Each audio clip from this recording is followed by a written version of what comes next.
नमस्कार, आदाब, Sat Sri Akal and welcome to Manage Brains, India's best online learning platform, जहां आपको मिलता है किंडरगार्टन से लेकर 12th तक का सारा education absolutely free of cost. आप हमारे सारे लेक्चर्स, सारे सेक्शन, सारे वीडियोस, सारे लेक्चर्स देख सकते हैं हमारे यूट्यूब चैनल से या फिर हमारी वेबसाइट से या फिर हमारे ऐप से। और इन तीनों ही माध्यम में से किसी को भी यूज करने का, कितनी भी बार यूज करने का, कितने भी दिनों तक यूज करने का आपको कुछ भी पैसा पे नहीं करना पड़ता है। हमारा ये सपना है कि भारत का हर बच्चा जो पढ़ना चाहता है, जो जीवन में आगे बढ़ना चाहता है, उसमें हम थोड़ा सा कंट्रीब्यूट कर सके और उसकी पढ़ाई में उसकी मदद कर सके और उसका जीवन संवार सके। तो स्टूडेंट्स, आपको पता है मैनेज ब्रेन्स न सिर्फ आपको बोर्ड एग्जाम की तैयारी कराता है, न सिर्फ आपके स्कूल एग्जाम में हेल्प करता है, बल्कि कॉम्पिटिटिव एग्जाम, जिन्हें हिंदी में कहते हैं प्रतियोगी परीक्षाएं, जिसमें बहुत ही टफ कंपटीशन होता है, उनकी तैयारी भी करवाता है। और इसके लिए आपके पास अलग अलग सब्जेक्ट के अलग अलग टीचर्स हैं, जेई के टीचर्स हैं, नीट के टीचर्स हैं, एनटीएससी की तैयारी भी हम लोग कराते हैं। और एनटीएससी में आपके मैथ्स की जिम्मेदारी मेरी है। मैं हूं आपका मैथ्स मेंटर राहुल और हम पढ़ रहे हैं एक इंपॉर्टेंट एंड स्कोरिंग चैप्टर जिसका नाम है स्टैट्स एंड प्रोबेबिलिटी। इस चैप्टर का हमने बेसिक रिव्यू कर लिया है, एक सेशन में पूरे चैप्टर को हमने रिव्यू कर लिया था कि कहाँ क्या टॉपिक हैं, और कुछ क्वेश्चंस भी सॉल्व कर लिए in the form of level 1 questions and level 2 questions, जिनके लिंक आपको इसी सेशन के डिस्क्रिप्शन में मिल जाएंगे। जैसे लेवल 2 का मिल जाएगा प्रीवियस वीडियो के तौर पे, और उसके बाद सो ऑन आप कंटिन्यू कर सकते हैं। अगर आपने इनमें से कोई भी सेशन नहीं देखा है तो प्लीज जाके देखिए, क्योंकि इन सेशन को देखेंगे तो आपका एक फ्लो बनेगा क्वेश्चन सॉल्व करने का और आपको सवाल सॉल्व करने में काफी हेल्प होगी। ठीक है, चलिए हम यहाँ पे शुरू कर रहे हैं हमारा आज का सेशन, जहां पे हम पढ़ने वाले हैं previous year questions from the year 2018 to 2020। अलग अलग राज्यों में अलग अलग सवाल जो पूछे गए हैं एग्जाम में, उन्हें यहाँ हम सॉल्व करने का प्रयास करेंगे। चलिए शुरू करते हैं भैया आज का ये पढ़ाई करने का सेशन। सबसे पहला सवाल है, यदि mean of first n natural numbers is 6n by 11 then n कितना होगा। अब देखो, सबसे पहले तो आपको यहां पे दो फॉर्मूलेज याद होने चाहिए। पहला, what is the formula for sum of first n natural numbers. ठीक है, sum of first n natural numbers. ठीक है, दूसरा आपको याद होना चाहिए कि मीन का फॉर्मूला क्या होता है। ठीक है, और फिर तीसरा आपको होना चाहिए जो फॉर्मूला, इन दोनों के फॉर्मूले की मदद से जो तीसरा यहां पे आएगा, जो आगे पूरे इस सेशन में काम आएगा, वो होगा mean of first n natural numbers का फॉर्मूला। ये तीसरा नया खिलाड़ी है जो अभी बाद में आपको मिलेगा। ठीक है, फर्स्ट n नेचुरल नंबर्स। तो देखो, सम निकालने का फॉर्मूला आपने अगर नहीं पढ़ा है तो मैं आपको बता देता हूं, it is n into n plus 1/2। मान लो आपसे कोई कह दे कि पहले 5 नेचुरल नंबर्स का सम निकालिए, तो आप करेंगे 1 + 2 + 3 + 4 + 5, डूएबल। पहले 10 नेचुरल नंबर्स का बोल दे, 1 + 2 + 3 + 4 + 5 + 6 + 7 + 8 + 9 + 10, डूएबल। कोई पहले 15 का बोल दे, सर क्या कर रहे हो। पहले 25 का बोल दे, सर मरवाओगे क्या। पहले 40 का बोल दे, सर आप तो पगला गए हो। तो इतने सारे कैलकुलेशन कौन करेगा, कैलकुलेटर भी मना कर देगा। तो कोई सिंपल ट्रिक जो कि यहाँ पे हम यूज कर सकते हैं, आपने इसको, आपके चैप्टर है एक आपकी कक्षा 10वीं में एपी, वहां पे भी देखा होगा। जनरल फॉर्मूला होता है ये कि sum of first n natural numbers बोला है तो n + 1/2 हो जाएगा। और मीन का फॉर्मूला होता है sum of digits, sum of observations upon number of observations. तो यहां पे इन दिस केस, अब इसके हिसाब से आपका मीन का फॉर्मूला क्या बनेगा कि sir n + 1/2 whole divide by number of observations, that is n। क्योंकि ये है सम का formula, divide by number of observations मतलब n, तो इन दोनों को आप डिवाइड करोगे तो यहां पे आपको मिलेगा n + 1/2 इंटू n, क्योंकि नीचे वाले फ्रैक्शन का क्या हो जाएगा, रेसिप्रोकल। तो n से n कैंसल, आपके पास बचेगा n + 1/2। तो अगर कोई आपसे मीन का फॉर्मूला पूछ ले और फर्स्ट n नेचुरल नंबर्स, क्या आप उसको समस्या का समाधान बता पाएंगे। बिल्कुल सर, क्या होगा आंसर। सर आंसर होगा n + 1/2। चलिए, इस फॉर्मूला का यूज करके अब हम अपना ये सवाल सॉल्व करेंगे। ठीक है, चलिए क्या है मीन का फॉर्मूला। तो सर n + 1/2, जैसा कि आपने अभी हमें डिराइव करके लगभग बताया, तो मीन होता है n + 1/2, और यहां पे मीन दिया है 6n + 11।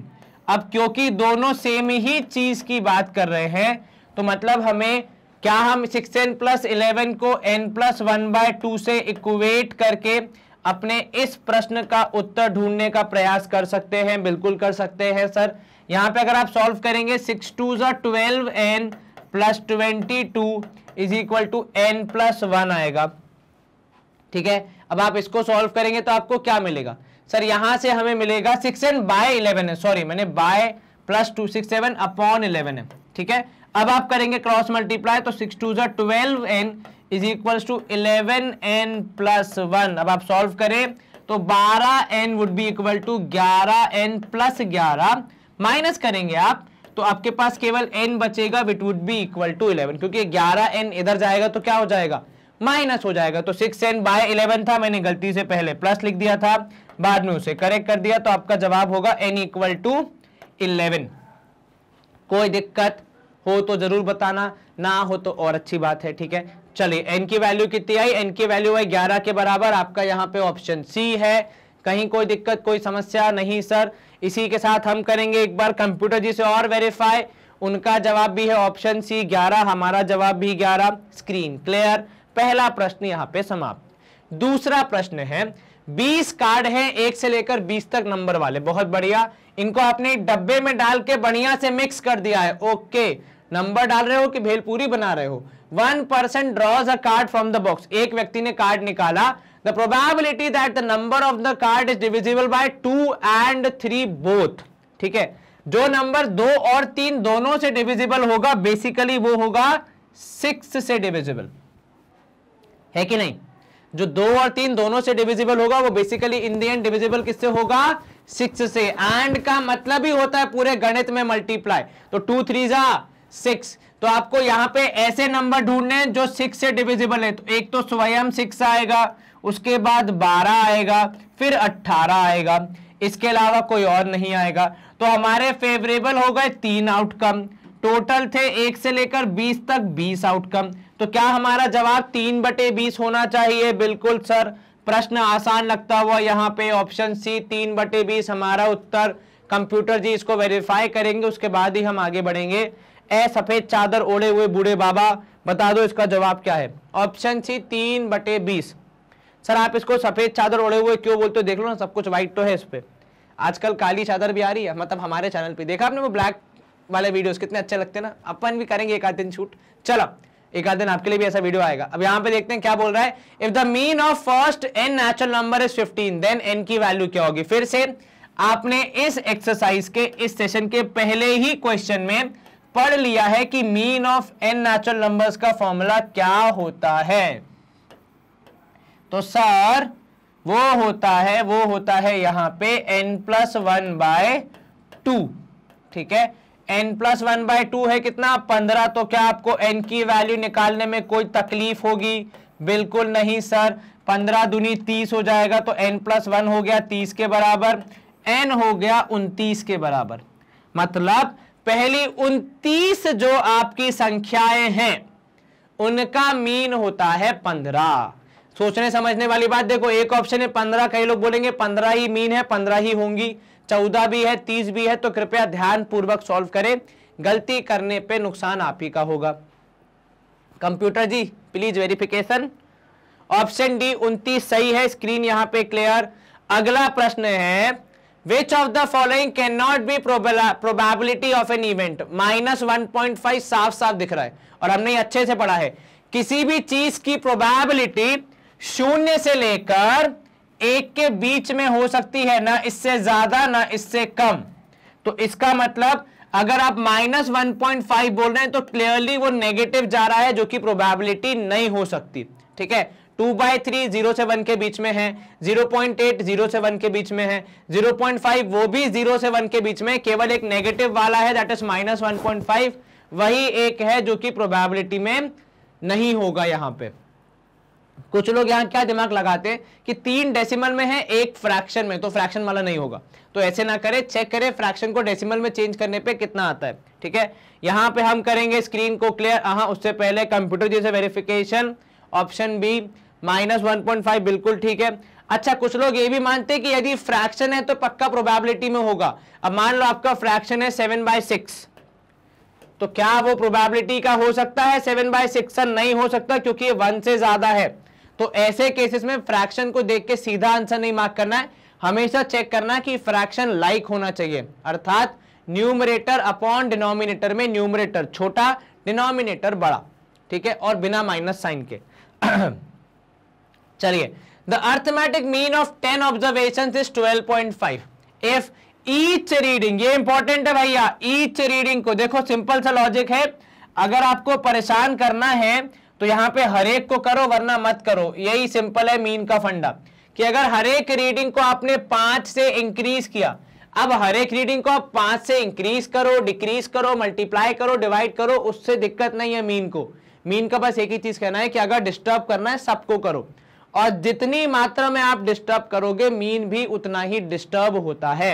अर्थात अगर आपने सारी ऑब्जर्वेशन को 5 से इंक्रीज किया है तो अल्टीमेटली मीन भी कितने से इंक्रीज होगा? 5 से। शर्त क्या है? बशर्ते सबको किया हो, अगर सबको नहीं किया है तो फिर आपका जवाब अलग होगा, पर यदि सबको किया है तो सारे के सारे ऑब्जर्वेशन जब 5 से बढ़ेंगे तो वो मीन को भी 5 से बढ़ाने के लिए पुश करेंगे, तो मीन भी 5 से बढ़ जाएगा। समझ में आया? कंप्यूटर जी आपको आया? बिल्कुल आया, ऑप्शन ए सही। स्क्रीन क्लियर, सफेद चादर ओढ़े हुए बाबा। अगला प्रश्न दिखाइए। द मोड ऑफ ऑब्जर्वेशन, आपको मोड बताना है, तो 7 कितने, 8 कितने, 9 कितने, 12 कितने, गिनो, जो ज्यादा होंगे वही हमारा आंसर होगा। अब यहां पे अगर हम देखें तो 7 तो मेरे को 2 दिख रहे हैं, 1 2, कितने 7 है भैया? सर 2। चलिए 8 देखते हैं कितने, तो 1 2, 8 भी 2 हैं, बहुत बढ़िया। 9 कितने हैं? 1 2 3 4 है 9, तो 9 के होने के चांसेस ज्यादा लग रहे हैं। 12 तो मुझे एक ही दिख रहा है, तो 12 1। इसके अलावा 5 6 नहीं, 5 6 2 2 है, 1 4 1 10 है, नहीं। तो क्योंकि 9 है सबसे ज्यादा 4 बार, तो वही हमारा मोड होना चाहिए। ठीक है, तो इस मोड पे ये वाले क्वेश्चन का मोड आ रहा है 9। ठीक है, मोड कोई लोग बोलेंगे सर मोड है 4, 4 तो 9 की फ्रीक्वेंसी है मेरे प्यारे बालक, मोड तो है आपका 9। ठीक है, तो आप जो यहां पे आंसर मार्क कर रहे हैं, कुछ लोग कह रहे हैं 4 होगा आंसर, आंसर 4 नहीं, आंसर 9 होगा, उस 9 की फ्रीक्वेंसी है 4।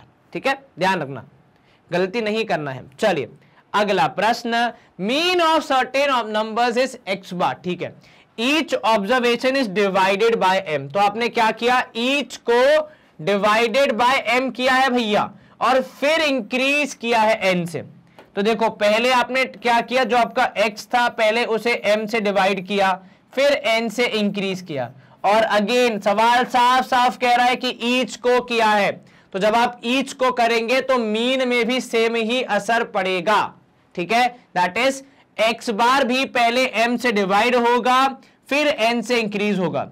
उल्टा सीधा ना करे, जिस सीक्वेंस में चीजें हुई हैं जवाब उसी सीक्वेंस में लिखा जाएगा। सर इससे क्या फर्क पड़ता है कि पहले n प्लस करें कि पहले m से डिवाइड करें? बहुत फर्क पड़ता है। ठीक है, अगर आप खाना बना रहे हैं, अगर कभी आपने ट्राई किया है तो एक काम करना, पहले तपेली में मैगी डाल देना, उसके बाद पानी डालना, 10 मिनट बाद जब मैगी जल जाएगी तो क्या होगा? गलत ही होगा जाएगा ना, मैगी बन तो नहीं पाएगी, क्योंकि वो जो मैगी का रॉ मटेरियल है वो तो पूरा जल जाएगा, तो दिक्कत हो जाएगी। इसलिए पहले हमेशा क्या डाला जाता है? पानी। उसकी कोई वजह है कि सर अगर आपने सिस्टमैटिक ऑर्डर में नहीं किया तो अर्थ का अनर्थ हो जाएगा, सेम मैथमेटिक्स के साथ है, सिस्टमैटिक ऑर्डर में ही जाएंगे, तो पहले डिवीजन, फिर इंक्रीज, फिर एडिशन, जो कि है यहां पे ऑप्शन बी। और एम और एन का ध्यान रखना, ऑप्शन ए में एन लिखा है नीचे, एम लिखा है ऊपर, गलती हो जाएगी तो उसके मार्क्स नहीं मिलेंगे, तो फिर मुझे मत कहिएगा। ऑप्शन बी सही है कंप्यूटर जी के हिसाब से, हमने भी वही मार्क किया था। Screen clear. अगला प्रश्न है, यदि एक एपी दी गई हो तो उसकी 15वीं 16वीं 167 और 166 नहीं 136 और 137 टर्म का मीन निकालना है आपको, तो पहले ये सारी टर्म्स निकालनी पड़ेगी। अब अगर आप एपी में देखें तो भैया एपी में ए की वैल्यू है 2, डी की वैल्यू है 3। ठीक है, ए की वैल्यू 2, डी की वैल्यू 3। 15th टर्म को मैं कैसे लिख सकता हूं? तो सर ए 15 हो जाएगा, ए प्लस 14 डी, मैं अब थोड़ा सा आलस दिखाने का प्रयास कर रहा हूं, ए 16 हो जाएगा, ए प्लस 15 डी। ठीक है, A 136 हो जाएगा A प्लस 135D और A 137 हो जाएगा A प्लस 136D। अब जरा मेरे यहां पे एक सिंपल से सवाल का जवाब दे, मीन का फॉर्मूला क्या होता है? सर मीन होता है x बार मतलब सम ऑफ ऑब्जर्वेशंस, तो ये चारों ऐड हो जाएंगे तो 4a हो जाएगा क्योंकि 4 बार a ऐड हो रहा है, 14 और ये 136 हो जाएगा 150 d प्लस ये 135 और ये 15 भी मिलके 150 हो जाएगा। तो इन दोनों को मिला के 150, इन दोनों को मिला के 150 जोड़ोगे तो आपको मिलेगा 150 और 150 जोड़ने पे 300 मिलेगा। तो 4a plus 300d upon number of observations कितने हैं? 4। 1 2 3 4।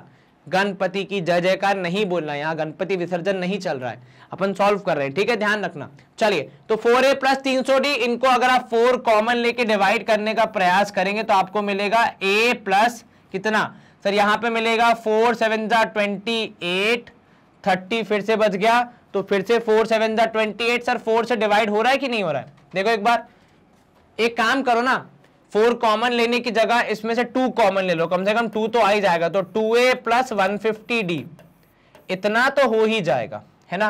होल डिवाइड बाय कितना होगा?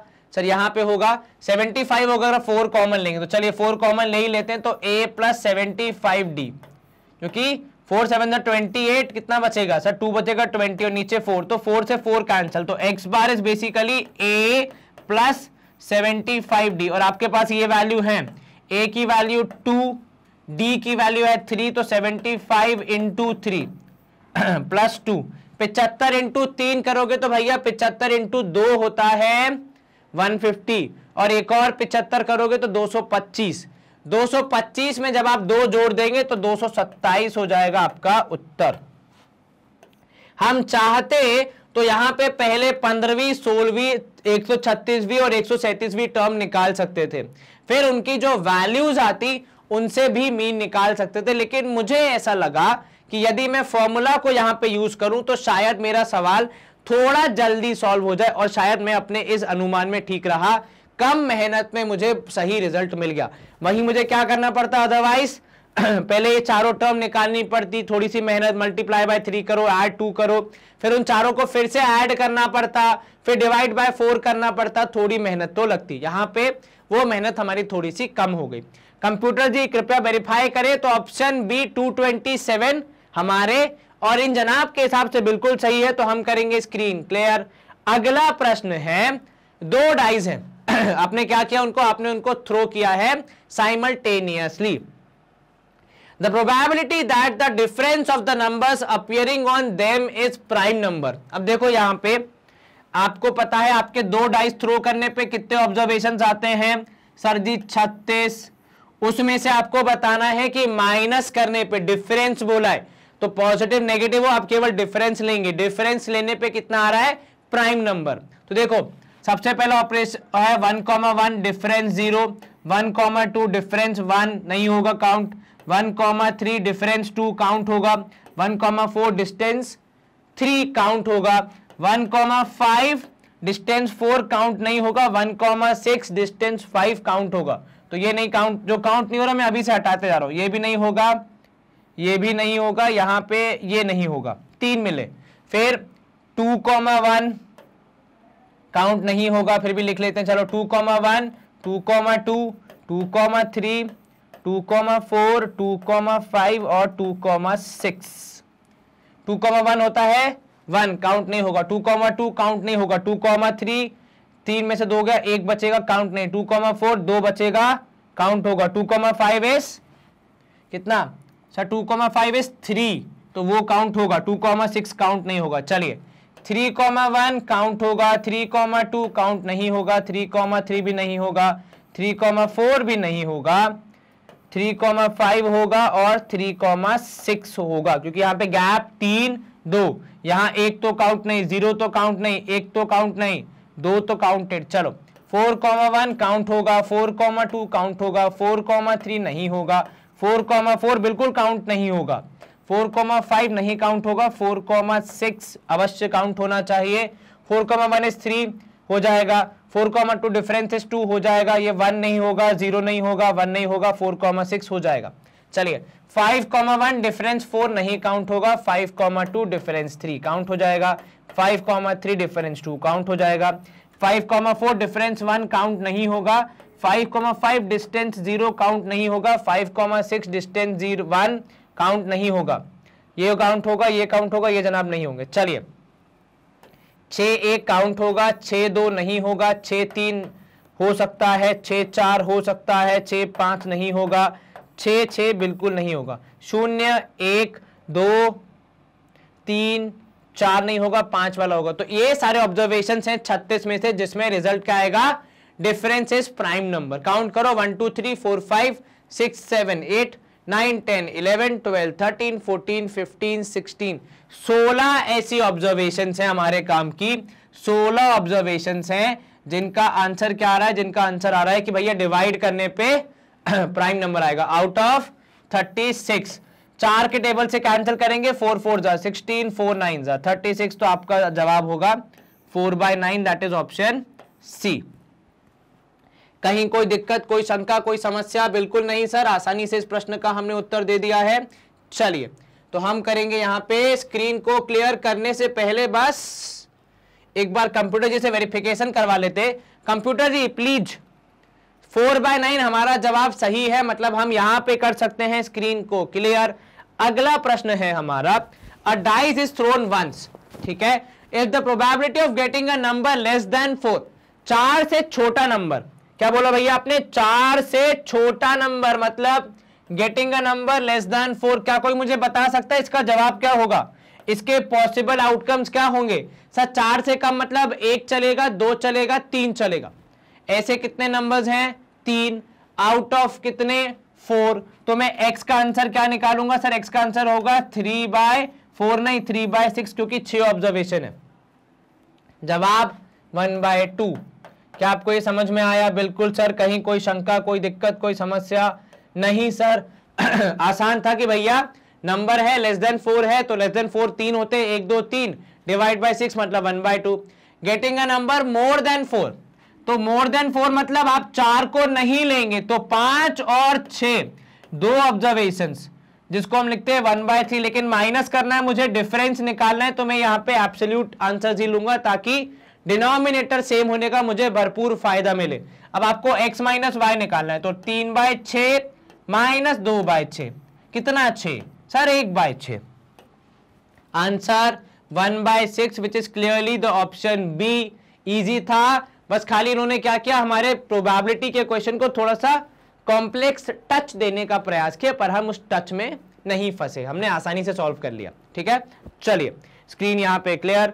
अब आपका अगला प्रश्न है, ऑब्वियसली बात है, आंसर वेरीफाई करना है, 1/6। नेक्स्ट क्वेश्चन इज, आपको यहां दिए हुए डेटा का मीडियन निकालना है। मीडियन निकालते समय जब भी अनग्रुप्ड डेटा हो, सबसे पहले हम क्या करते हैं सर, उसे बढ़ते हुए क्रम में अर्थात असेंडिंग ऑर्डर में अरेंज करने का प्रयत्न करते हैं। यहां भी वही होगा, स्टार्ट करेंगे आप, तो सबसे छोटा नंबर है यहां -5, यदि मैं गलत नहीं हूं तो, जी सर, फिर आएगा -3, बिल्कुल सही सर, फिर आएगा 0, फिर आएगा 1, तो यहां पे कौन कौन से ऑब्जर्वेशंस हो गए, -5 -3 0 1, उसके बाद फिर 3 4 5 और 3 4 5 7 और 9, ये आपके ऑब्जर्वेशंस हैं। अब कितने हैं, तो 1 2 3 4 5 6 7 8 9 है। जब भी 9 ऑब्जर्वेशन है मतलब ऑड हैं, तो n+1/2th टर्म आपका मीडियन होगा, तो यहां पे होता है 5th टर्म। तो प्रथम, द्वितीय, तृतीय, चतुर्थी, पंचमी, तो 5th टर्म है आपकी 3। तो जवाब में क्या लिखेंगे आप, ऑप्शन ए 3 है गुरुदेव हमारा आंसर, मतलब कंप्यूटर जी हमारा आंसर। कृपया वेरीफाई करके फिर हमें बताएं कि आगे क्या करना है। Computer ji verification please. Option A 3 सही है, मीडियन निकालना कोई बड़ी बात नहीं थी, बस मेन इंपॉर्टेंट चीज क्या थी, असेंडिंग ऑर्डर में अरेंज करना। अगर आपने वो नहीं किया तो आपका जवाब गलत होने के पूरे आसार है। आप लकी हुए तो हो सकता है आपका जवाब सही आ जाए कि वो अरेंज करने पे भी वही पोजीशन पे आ रहा है, पर अगर नहीं हुए तो फिर गलत होने के चांसेस बहुत हाई हैं। अगला प्रश्न है, एक डाइस को 2 बार फेंका गया ठीक है, the probability that 5 will come up at least once, कम से कम एक बार 5 तो आना ही चाहिए। अब अगर आपको याद हो तो 5 आता है सबसे पहले अपनी ही गली में, तो 5 1, 5 2, 5 3, 5 4, 5 5 और एक हो गया 5 6, ये हो गया पहली गली में। अब यदि वो दूसरी गली में आना चाह रहा है तो 1 5, उसके बाद 2 5, फिर 3 5, 4 5, 5 5 पहले से लिखा है और 6 5। ये कुछ ऑब्जर्वेशन है जो कि आएंगे। अगर आप वो टेबल पूरा इमेजिन कर पा रहे हैं तो इनको यदि आप गिनेंगे तो 6 और 5 11 ऐसे ऑब्जर्वेशन हैं जहां पे एटलीस्ट एक बार तो 5 आ रहा है। टोटल हमेशा से फिक्स रहता है कि 36 ऑब्जर्वेशन हैं, तो हमारा जवाब क्या होगा 11/36। अगर वो एटलीस्ट की जगह एग्जैक्टली 1 बोल देता तो हम ये 5 5 को नहीं गिनते, ध्यान रखना, ठीक है। एटलीस्ट, एटमोस्ट, एग्जैक्टली, ये कुछ ऐसे इंग्लिश के शब्द हैं जो कि प्रोबेबिलिटी में यूज करके जो आपके टीचर्स हैं वो आपको कंफ्यूज कर सकते हैं, ठीक है। एटलीस्ट मतलब मिनिमम, एटमोस्ट मतलब मैक्सिमम, एग्जैक्टली मतलब उतने ही, न कम न ज्यादा, ठीक है। चलिए 11/36 हमारा आंसर, कंप्यूटर जी का वेरीफाइड आंसर। अगला प्रश्न है which of the following can not be probability. अब यहां देखो 2/3 मतलब 0.6 प्रोबेबिलिटी हो सकती है, 15% मतलब 15/100 मतलब 0.15 प्रोबेबिलिटी हो सकता है, 3/2 होता है 1/1.5 के बराबर, विच इज मोर देन 1। और किसी भी इवेंट की प्रोबेबिलिटी हमेशा 0 से 1 के बीच में ही लाया करती है। और अत्यंत दुख के साथ ये सूचित करना पड़ रहा है कि भैया 3/2 जो है वो 1 के पार निकल गया। तो हमारा जवाब क्या होगा, ऑप्शन सी 3/2 किसी भी इवेंट की प्रोबेबिलिटी नहीं हो सकता। कैन नॉट लिखा था भैया, ध्यान देना। कंप्यूटर जी ऑप्शन सी 3/2 सही है। Screen clear. अगला प्रश्न है यहां पे, to draw less than ogive. यदि आपको लेस देन ओजाइव ड्रॉ करना है तो आपको एक्स एक्सिस पे क्या लेना पड़ता है, upper limit, lower limit, cumulative frequency या फिर मिड पॉइंट। अब देखो क्यूमुलेटिव फ्रीक्वेंसी तो जाती है वाई एक्सिस पे, ये तो हमेशा से आपको पता है फ्रीक्वेंसी हमेशा कहां होती है, वाई एक्सिस पे। मिड पॉइंट लेते हैं जब आप कुछ लाइन ग्राफ वगैरह बना रहे हैं, पर ओजाइव में आप मिड पॉइंट नहीं लेते, आप या तो लोअर लिमिट लेते हैं या तो अपर लिमिट लेते हैं।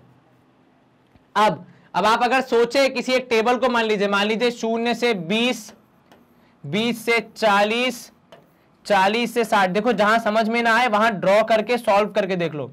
60 से 80 और 80 से 100, यही होगा टेबल में जी।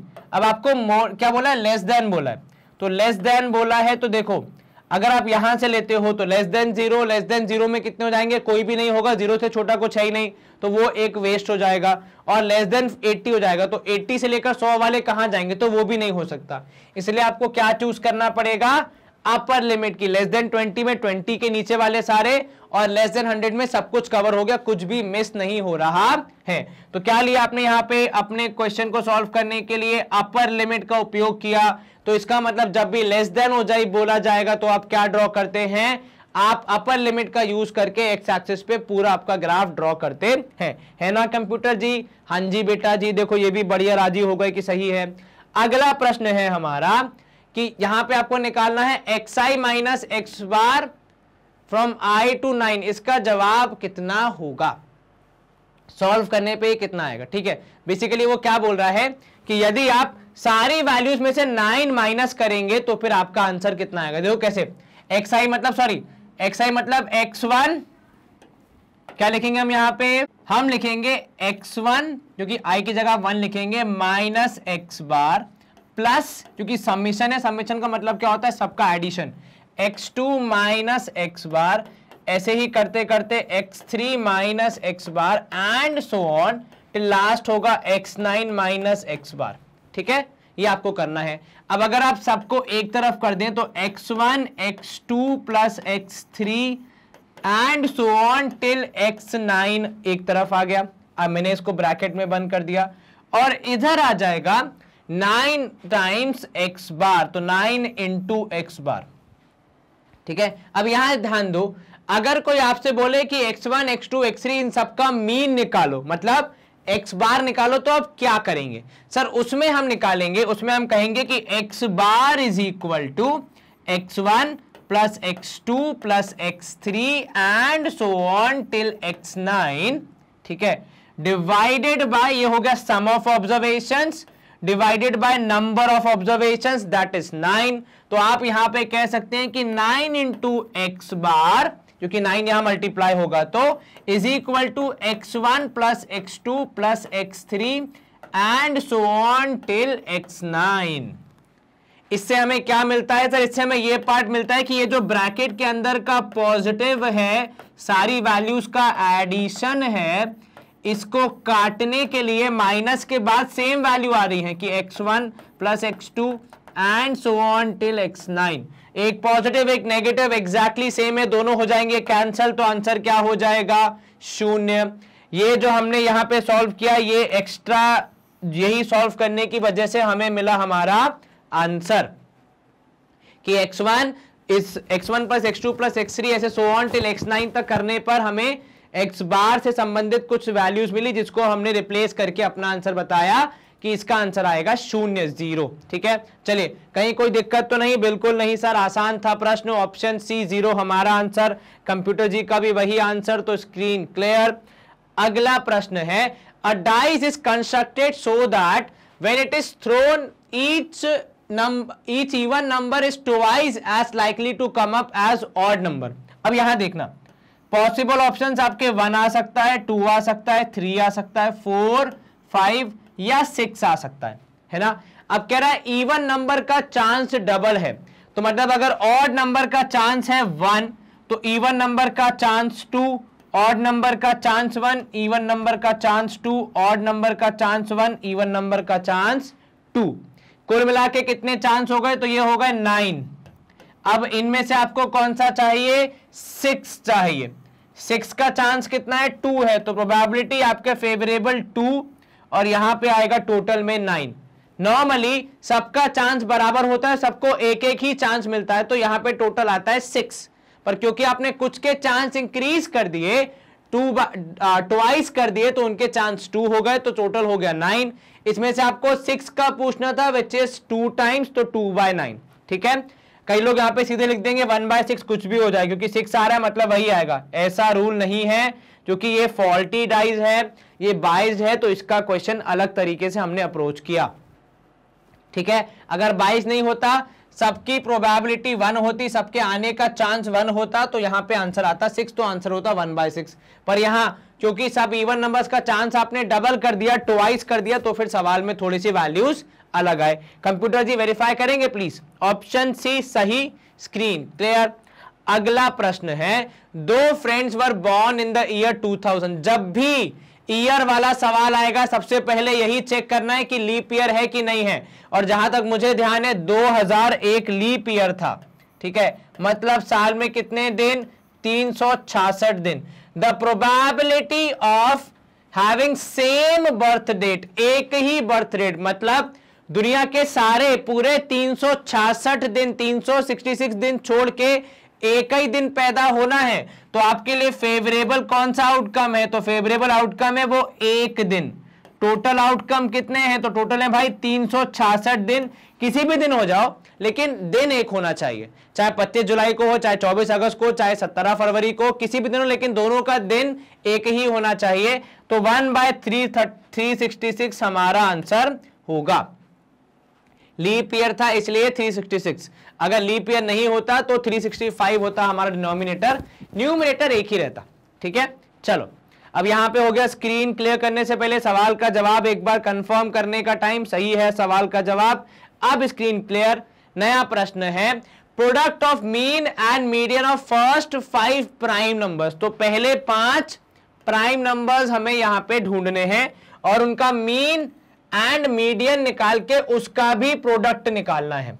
ठीक है, चलिए सबसे पहले 5 प्राइम नंबर्स बता दो मुझे। तो 2, 3, 5, 7 और 11 एक प्राइम नंबर नहीं है, एक कंपोजिट नंबर भी नहीं है, और 9 भी प्राइम नंबर नहीं। कुछ लोग क्या करते हैं, यहीं पे शुरू हो जाते हैं कि सर 3 ऑड है, 5 ऑड है, 7 ऑड है, तो अगला ऑड नंबर 9 भी प्राइम होगा, लेकिन वो गलती मत करना। अब इनका मीडियन, तो देखो 5 है संख्या, तो मीडियन हो जाएगा मिडिल वैल्यू, और अरेंज भी है सीक्वेंशियल ऑर्डर में, तो आपका मीडियन आ जाएगा 5। तो लिखोगे मीडियन इज 5। चलिए सॉर्टेड, मिडिल वैल्यू, ठीक है। अब मीन होता है sum of observation upon number of observation. सम निकालो सर, 3 और 2 5, 5 और 5 10, 10 और 11 हो जाएगा 21, 21 और 7 हो जाएगा 28, 28। ये हो गया sum of observation. Number of observation is 5। एक बार सम चेक कर लो, 3 2 5, 5 और 5 10, 10 और 11 कितना हो जाएगा 21, 21 और 7 हो जाएगा 28। मैं अब चाहता हूं कि मैं इसको डिवाइड करूं, लेकिन मैं नहीं करूंगा। क्यों? क्योंकि मुझसे बोला गया प्रोडक्ट निकालो, किसका? मीन का और मीडियन का। और यदि आप ध्यान से देखें तो आपकी मेहनत बचेगी यहां पे। कैसे सर? मीन होगा 28/5, मीडियन स्वयं होगा 5, 5 से 5 का आंसर, आपका जवाब आ गया 28। अब आप डिवाइड करते, फिर डेसिमल में आंसर आता, उसे वापस 5 से मल्टीप्लाई करते, काफी मेहनत हो जाती। उससे बेटर है यहां पे कैंसिल हो गया और आपका आंसर मिल गया 28। कोई दिक्कत, कोई शंका, कोई समस्या नहीं सर? ऐसे ही बाकी सवाल भी कर सकते हैं हम, बिल्कुल सर, कोई समस्या नहीं आएगी। कंप्यूटर जी प्लीज वेरीफाई करें। तो उनका जवाब भी है 28, हमारा जवाब भी 28। यहीं पे होगी सफेदी की चमकार। नया प्रश्न, what is the average of. अब यहां पे एवरेज का क्या मतलब होता है? एवरेज का मतलब होता है भैया आपका मीन, उसका दूसरा नाम, ठीक है। Average of first 5 counting numbers. Counting numbers कौन से होते हैं? तो सर काउंटिंग नंबर्स होते हैं 1 2 3 4 5, उनके भी क्यूब्स करने। डायरेक्टली 1 2 3 4 5 का मत निकाल देना, क्यूब का निकालना है। तो भैया देखो 1 + 2 + 3 + 4 + 5, और इनके cube, sorry 1 cube, 2 cube, 3 cube, 4 cube और 5 क्यूब। अच्छा, कुछ लोग यहां क्या करेंगे, बोलेंगे कि सर इन सबको जोड़ के इकट्ठा क्यूब निकाल दे, तो गलत होगा, ठीक है। और ये होगा होल डिवाइड बाय 5। बस आपको यही करना है। 1 का क्यूब 1, 2 का क्यूब 8, 3 का क्यूब 27, 4 का क्यूब 64, 5 का क्यूब 125। अब यहां देखना, 64 और 8 को जोड़ोगे जवाब आएगा 72, ठीक है। 72 और आप जोड़ोगे यहां पे 72 और इसके आप ले लोगे 2, तो हो जाएगा 74, और एक ले लोगे 75, 75 + 25 हो जाएगा 100। या ऐसा कर लो, 64 + 8 हो गया 72, 72 और एक जोड़ लिया आपने 73, 73 और 27 आप जोड़ लेंगे तो आपको कितना मिलेगा? 100। 100 और 125 मतलब 225। 225 डिवाइड बाय 5 करना है आपने, ताकि आप मीन निकाल सकते हैं। तो 5 4 = 20 और 5 5 = 25, 45 आएगा आपका उत्तर। कितना? 45, जो कि है ऑप्शन डी। क्या आपको ये समझ में आया? जी सर, कहीं कोई दिक्कत तो नहीं? बिल्कुल नहीं सर। तो यहीं पे इसी को अपना जवाब मार्क करते हुए हम करेंगे ऑप्शन डी को हाईलाइट। कंप्यूटर जी से वेरिफिकेशन भी करा लिया, तो यह सवाल यहां पे हो जाता है समाप्त। चलिए अब यहां पे अगला सवाल देखिए, from the individual series median would be. देखो फिर से, मीडियन का पहला नियम क्या होता है सर? अरेंज करना पड़ता है। जब तक अरेंज नहीं करेंगे तब तक मीडियन सही नहीं निकलेगा। चलो अरेंज करते हुए, इन द इंक्रीजिंग ऑर्डर, सबसे छोटी वैल्यू मुझे दिख रही है 30, फिर आएगा 32, फिर आएगा यहां पे 40, फिर आएगा 54, 54 के बाद नहीं, 40 के बाद देखो 52 है, ध्यान रखना भैया सीक्वेंशियल ऑर्डर में। तो 30, 32, 40, 52, फिर आएगा 54, उसके बाद आएगा 57, उसके बाद आएगा 64 और उसके बाद आएगा 108। ठीक है, तो 30, 32, 40, 52, 54, 57, 64, 108 कितनी वैल्यूज? 1 2 3 4 5 6 7 8, 8 वैल्यूज हैं। अब आप देखिए कि आपके पास भी 8 वैल्यूज आई हैं, तो 1 2 3 4 5 6 7 8 बिल्कुल आई हैं, क्योंकि इवन है नंबर ऑफ टर्म्स। तो आप इवन वाला फॉर्मूला लगाएंगे which says n/2 th term plus n/2 plus 1th term का average that is divide by 2। अब n है 8, डिवाइड बाय 2 मतलब 4, तो ये हो गई 4 और ये हो गई 4। तो बेसिकली चौथी और पांचवी टर्म, 4th 5th टर्म, इनका एवरेज, तो 52 plus 54 whole divide by 2। Solve करोगे यहां आएगा 106 डिवाइड बाय 2, डिवाइड करोगे आएगा 53। तो 53 आपका एवरेज होगा, जो कि शायद यहां लिस्ट में है भी नहीं, मतलब सॉरी मीडियन होगा, जो कि यहां पे है भी नहीं, 53 ऑप्शन बी। मीडियन निकालना था, आपने मीडियन निकाला। फॉर्मूला कौन सा यूज हुआ सर? क्योंकि यहां पे इंडिविजुअल सीरीज है तो n इवन है तो n/2 और n+1/2th टर्म का एवरेज निकाल के हमने अपना आंसर बताया। ठीक है, चलिए computer ji please verify. Option B 53 computer ji के हिसाब से भी सही, हमने भी लिखा सही। Screen clear. अगला प्रश्न है यहां पे, from a frequency distribution table आपको n, h, cf, f और l दे दिया है, आपको मीडियन निकालना है। ठीक है, तो आपको टेबल नहीं दिया, आपको वैल्यूज दे दी, थोड़ा सा काम आपका आसान कर दिया है। ठीक है, चलिए मीडियन का फॉर्मूला होता है ME = L + n/2 - CF whole divide by F × H। Values put करो तो सर L यहां पे आपको दिया गया है 50।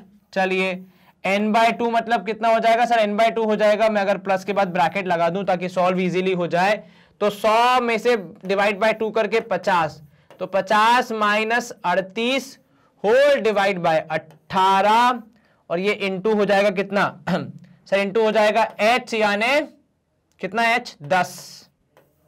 चलो सॉल्व करो, तो 50 प्लस 50 में से 38 गया तो 12 बचेगा, तो 12 बचे 18 × 10।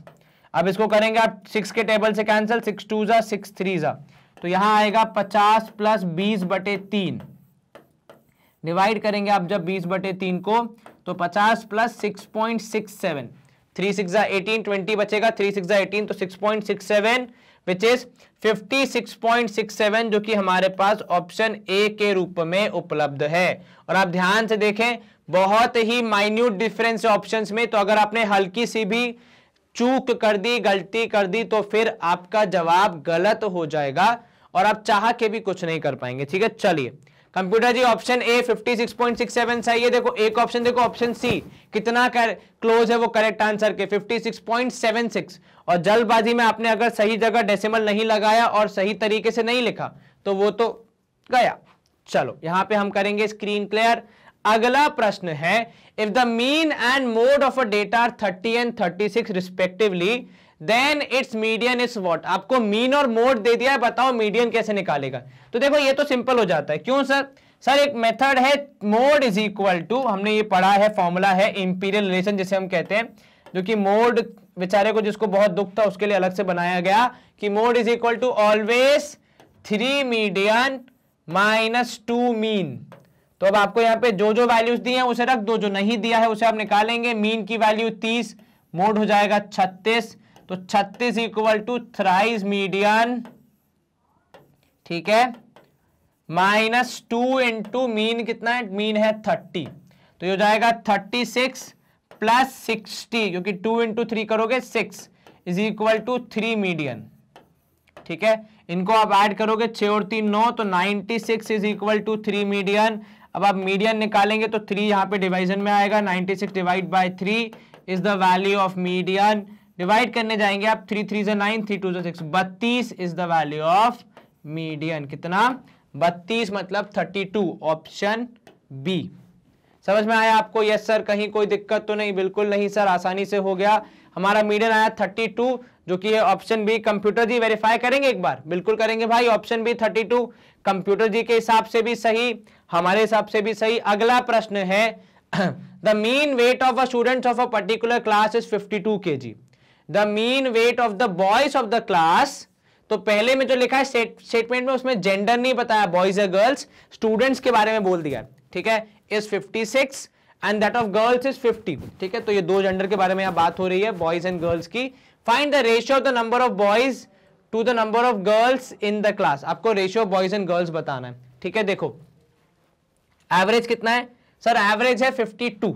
ठीक है, अब यहां देखो, आप लिखोगे क्लास एवरेज कितना है सर? क्लास का एवरेज है 52।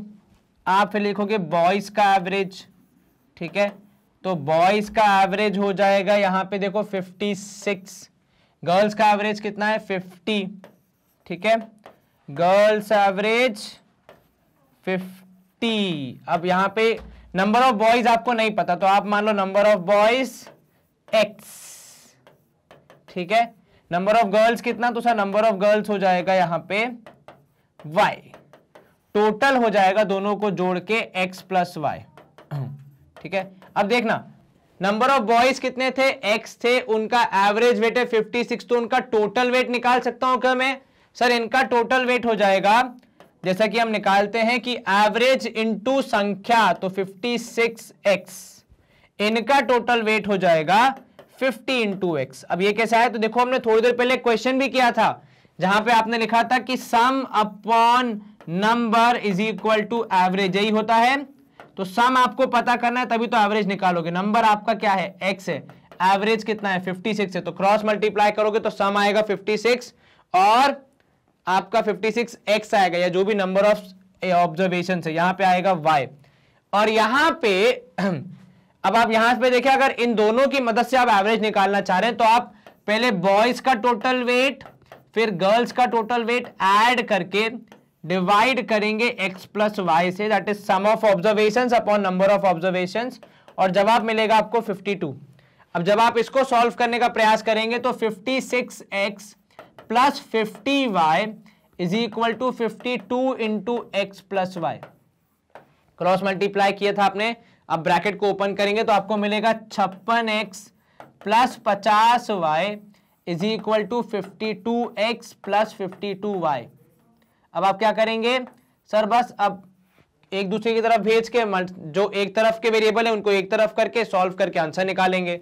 मैंने x को इस तरफ भेज देना है तो आपको मिलेगा 56x माइनस 52y, और उस तरफ मैंने y को भेज दिया 52y माइनस 50y। आप सॉल्व करेंगे, यहां पे आएगा 4x is equal to 2y, तो x अपॉन y आएगा 4x इक्वल टू 2y, तो x upon y would be 2 upon 4, that is 1:2। ये ध्यान रखना भैया, 1:2 मतलब आप समझ रहे हो नंबर ऑफ बॉयज ज्यादा है, नंबर ऑफ गर्ल्स ज्यादा है, नंबर ऑफ बॉयज कम है। 1:2 मतलब आपका नंबर ऑफ बॉयज का रेशियो है 1, तो गर्ल्स हैं 2। अगर एक लड़का है क्लास में तो उसके सामने 2 लड़कियां हैं, ठीक है। तो अगर 10 लड़के हैं तो 20 लड़कियां हैं, तभी ratio 1:2 of boys and girls maintain होगा। और ये हम नहीं कह रहे, ये सवाल सॉल्व करने पे आ रहा है, ठीक है। तो इस पे दिल पे ना लें कि ऐसा क्यों आ रहा है, भाई सवाल है, सॉल्व करने पे आया तो आया। कंप्यूटर जी वेरीफाई करें तो 1:2 हमेशा सही है। अगर आप यहाँ पे 2:1 लिखते हैं तो आप गलत होंगे, ध्यान रखिएगा भैया, पहले से वार्निंग दे रहा हूं, क्योंकि यहाँ पे लिखा है बॉयज टू गर्ल्स। जब आप 2:1 लिखते हैं तो आप कहते हैं कि बॉयज 2 हैं गर्ल्स है, जब कहानी पूरी उल्टी है। चलिए स्क्रीन क्लियर। अगला प्रश्न है the mean of first 8 prime numbers बोल दिया। पहले फर्स्ट 5 बोल रहा था, अब फर्स्ट 8 बोल रहा है। चलिए कोई दिक्कत नहीं भाई, जितना बोलेगा निकाल देंगे, हमें क्या तकलीफ है। पहले 8 प्राइम नंबर बता दो, 2 3 5 7 11 13 17 19 हो गए क्या? 8 देखना जरा, 1 2 3 4 5 6 7 8, परफेक्ट। उसके बाद फिर 23 आता है, फिर 29 आता है, तो आपको थोड़े बहुत एटलीस्ट 50-60 तक के प्राइम नंबर्स तो याद होने चाहिए। 50-60 नंबर्स नहीं, 50-60 नंबर तक, मतलब 2 डिजिट नंबर 50 या 60 तक जितने प्राइम नंबर्स आते हैं वो सब याद होने चाहिए। अब इनको ऐड कर देते हैं, 3 2 5 5 और 5 10, 10 और 17 यह हो जाएगा 17, 17 और 11 हो जाएगा 28, 28 प्लस ये हो जाएगा 30, 28 प्लस 30 कितना हो जाएगा? तो सर 28 प्लस 30 प्लस 19, ये तीनों करना है, ठीक है। तो अब यहाँ पे ऐड करेंगे तो 8 और 8 16, 1 17, 1 कैरी, 3 2 5 6 7, 77 आएगा पहले 8 प्राइम नंबर्स का सम। क्या निकालना है आपको? अब की बार मीन निकालना है, तो डिवाइड बाय 8, ठीक है। कितना आया था आंसर, एक बार दोबारा बताना। सर आया था यहाँ पे, हमने लिखा था यहाँ पे 30, 2 3 5 5 10, एक बार को पीछे लिखा है ना हमने, मेरे दिमाग से एकदम से निकल गया। सर इट इज 77, हाँ मैं 88 लिख रहा था। चलो क्या लिखना है हमें? 77। और कितनी ऑब्जर्वेशन है? 8। तो sum of observation upon number of observation divide by 8 किया है आपने। 8 9 होता है 72, ठीक है। कितना बचेगा सर? 5 बचेगा, तो 8 6 48, तो 6 हो जाएगा 9.6 के आसपास। ऑप्शन है क्या? बिल्कुल है सर, 9.625 के रूप में बहुत बढ़िया ऑप्शन दिख रहा है, तो उसी को मार्क करेंगे। ऑप्शन है 9.625 हमारा आंसर है। कंप्यूटर जी के वेरिफिकेशन के बिना तो हम आगे बढ़ नहीं सकते। आ गया वो। चलो इसी के साथ स्क्रीन क्लियर। अगला प्रश्न है हमारा, एक डाइस को आपने थ्रो किया कितनी बार? एक बार। क्या हुआ उससे? उससे सवाल बोल रहा है कि probability of getting an even number on the die. अरे देखो डाइस पे होते हैं 6, उसमें से कितने इवन कितने ऑड? सर 6 हैं और 3 इवन और 3 ही ऑड। अब क्योंकि लिखा नहीं है कुछ अलग से, तो हम मानेंगे सब कुछ न्यायप्रिय तरीके से चल रहा है, मतलब कोई भी किसी के साथ बेईमानी नहीं कर रहा है। तो जब आप बेईमानी नहीं करेंगे तो सबके चांस बराबर हैं, तो इनके चांस इन तीनों में से कोई भी आ जाए आप जीत जाएंगे। तो 3/6 दैट इज 1/2। राजस्थान में आया गया ये सवाल, काफी आसान, 1/2 हमारा आंसर। कंप्यूटर जी यहां पे वेरीफाई करेंगे, इसको करिए जरा कंप्यूटर जी।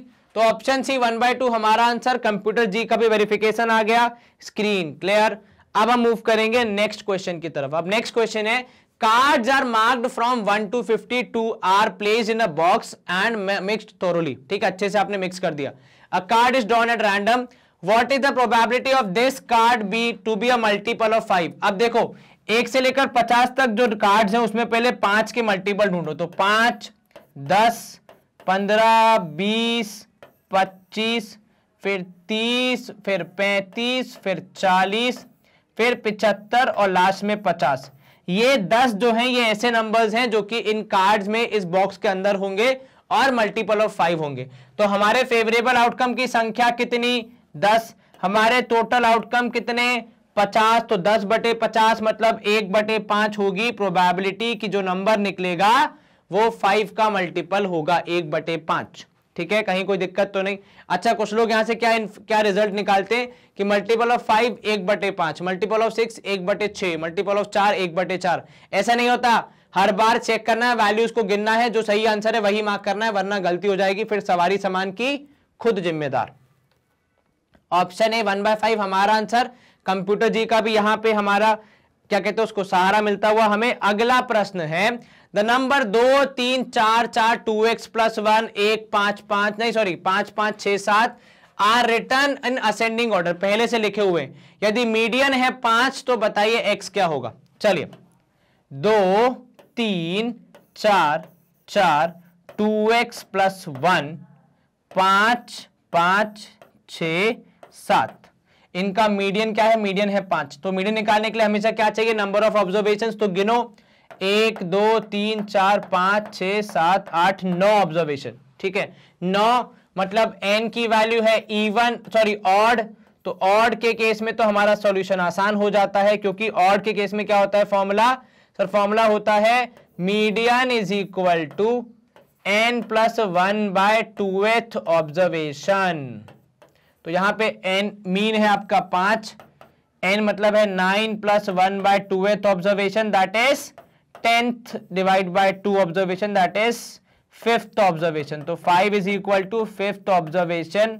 अब यहां पे अगर आप देखेंगे 5th ऑब्जर्वेशन कौन सी है, तो पहली, दूसरी, तीसरी, चौथी, पांचवी, जिससे एक्सपेक्टेड था, क्योंकि इसी को सॉल्व करेंगे तभी तो x निकलेगा, वरना तो कहीं से x निकलना असंभव है।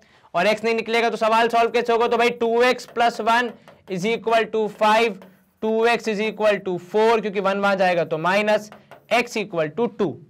क्या बोला आपने? सर हमने बोला x की वैल्यू आ रही है 2 के बराबर, ऑप्शन ए।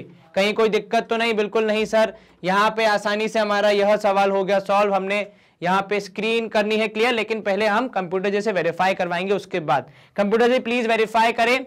ऑप्शन ए 2 सही आंसर। कंप्यूटर जी का भी वेरिफिकेशन, स्क्रीन क्लियर। अब हम मूव करेंगे नेक्स्ट क्वेश्चन की तरफ। अब नया क्वेश्चन है हमारे पास यहाँ पे कि 2 डाइज आपने थ्रो किए हैं, 2 डाइज आर थ्रोन टुगेदर। अब थ्रो किए तो कुछ ना कुछ रिजल्ट तो निकलेगा ही। The probability that the sum of numbers on the 2 faces, sum के बारे में चर्चा करनी भैया, 2 फेसेस पे इज डिविजिबल बाय 4 और 6। 4 से डिविजिबल होगा तो भी चलेगा, 6 से डिविजिबल होगा तो भी चलेगा। अब यहां पे देखो, सबसे पहली बात, अगर आपको वो पूरे 36 आउटकम याद हैं तो आपको ये भी याद होगा कि कौन कौन से पॉसिबल सम होते हैं। जैसे जितना मुझे याद है, सबसे पहले एक पॉसिबल सम होता है 7, ठीक है नहीं सॉरी, सबसे पहले हम शुरू करते हैं किससे? 2 से, है ना।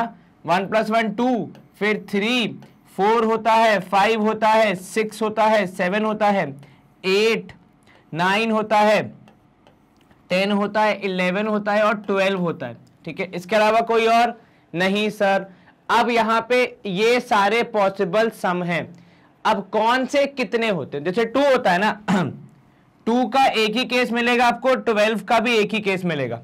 ठीक है, 3 के 2 केस मिलेंगे, 11 के भी 2 केस मिलेंगे। सर कौन कौन से, देखो 3 का मिलेगा 1 2 2 1, ठीक है, 11 का मिलेगा 6 5 5 6, उसके बाद फिर 4 के मिलेंगे 3 केस, 5 के मिलेंगे 4 केस, 6 के मिलेंगे 5 केस, 7 के मिलेंगे 6 केस, और यहां से हो जाता है उल्टा। ठीक है, 8 के वापस 5 केस, 9 के 4 केस, 10 के 3 केस। ये आपको याद होना चाहिए कि किस सम के कितने केसेस मिलते हैं। तो ये सम है सारे और इधर है पूरे केसेस। जैसे 7 के सबसे ज्यादा 6 केस है, कौन कौन से, 1 6 2 5 3 4 4 3 5 2 6 1। ठीक है, हो गए 6 केसेस, ये आपने लिख दिए। अब इनमें से कौन सा 4 और 6 से डिविजिबल है, अब हमें वो आइडेंटिफाई करना है। तो देखो हम यहां पे चिन्ह लगाते हैं कि सबसे पहले ये जो है नंबर, नहीं, डिविजिबल बाय सम होना चाहिए 4 से डिविजिबल। तो एक ये डिविजिबल हो गया 4 से, ये डिविजिबल हो गया 6 से, ये डिविजिबल हो गया 4 से, उसके बाद फिर ये जनाब डिविजिबल हो गए 6 से। इसके अलावा कोई और केस, यहाँ पे 10 जो है वो 4 से डिविजिबल नहीं है, डेसिमल में आएगा। 9 6 से डिविजिबल नहीं है, डेसिमल में आएगा, तो वो काउंट नहीं होगा। तो हमारे काम के जो फेवरेबल केसेस हैं वो है 3 ये वाले, फिर 5 ये वाले, उसके बाद 5 ये और 1 ये, है ना। तो 3 5 5 और 1। ठीक है, ये 12 दोनों से डिविजिबल है, 4 से भी और 6 से भी, तो कोई एक काउंट करेंगे हम, डबल काउंटिंग नहीं करेंगे। और हमारे टोटल केसेस हमेशा की तरह होंगे 36। तो आपकी प्रोबेबिलिटी ऑफ द इवेंट क्या हो जाएगी सर, ये हो जाएगी 14/36। अगर इसको 2 के टेबल से कैंसिल करें, 2 7 जा 14, 2 18 जा 36, तो 7/18 हमारा आंसर होना चाहिए, ऑप्शन सी। एक बार दोबारा, हमें बोला गया था कि जो सम होना चाहिए किस पे, आपके डाइस के थ्रो करने पे जो रिजल्ट आएगा, तो जो 36 रिजल्ट आएंगे उनका जो सम होगा वो 4 या 6 से डिविजिबल होना चाहिए। तो उनके जो सम है उसके पॉसिबल केसेस हमने यहाँ पे लिखने की कोशिश की कि किस सम के कितने केस होते हैं। 3 कितने बार आता है, 2 बार आता है। कब, या तो 1 और 2 को ऐड करने पे, या फिर 2 और 1 को ऐड करने पे। तो 1 और 2, 2 और 1, ये 2 हमारे केसेस है जिनका सम कितना आता है, 3 आता है। ऐसे ही हमने सबका लिखा। फिर हमने वो फाइंड किए जो कि 4 और 6 से डिविजिबल हैं, उनको फिर हमने ऐड करके निकाला कि कितनी हमारी प्रोबेबिलिटी होगी, और हमारे हिसाब से आंसर आ रहा है 7/18। कंप्यूटर जी से वेरीफाई करवाएंगे obviously. Computer ji please verify करें। तो ऑप्शन सी कंप्यूटर जी के हिसाब से सही है। स्क्रीन करेंगे हम क्लियर। अगला प्रश्न है हमारा, the mean of all prime numbers between 50 to 80 will be. चलिए, 50 से लेकर 80 तक के सारे प्राइम नंबर्स, पहली बात तो याद भी होने चाहिए। टू बी ऑनेस्ट, हमें से मैक्सिमम लोगों को याद नहीं होंगे, शायद मुझे भी सारे पता ना हो। चलिए, सबसे पहले हम बात करते हैं 51 प्राइम है क्या। नहीं सर, 51 प्राइम नहीं है, शायद 17 के टेबल में आता है। 17 3 एक बार चेक कर लो, 17 3 जितना मुझे ध्यान है बिल्कुल प्राइम नंबर नहीं है। 7 या 21, 1 या 2 ऊपर, 3 1 3 4 5, बिल्कुल ठीक। 51 नहीं है, 52 नहीं है। 53 प्राइम है क्या सर, 53 किसके टेबल में आता है, शायद 53 प्राइम है, ओके। उसके बाद 54 55 56 नहीं, 57 7 5 12, हाँ 3 के टेबल में आ जाएगा, कोई दिक्कत नहीं आएगी, कैंसिल हो जाएगा।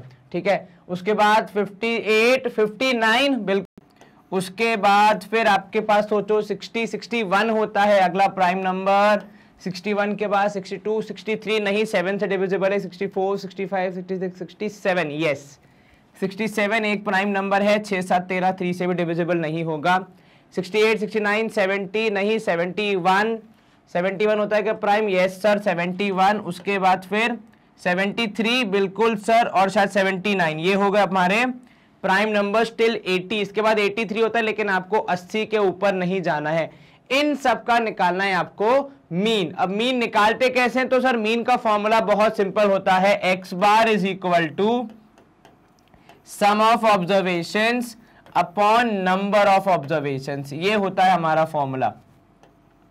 ठीक है, चलिए तो पहले तो इन सब का सम निकालो आप, उसके बाद हम बात करेंगे। सर यहाँ पे अगर हम ऐसे पेयर बना के निकालें सम तो ये हो जाएगा 120, ठीक है।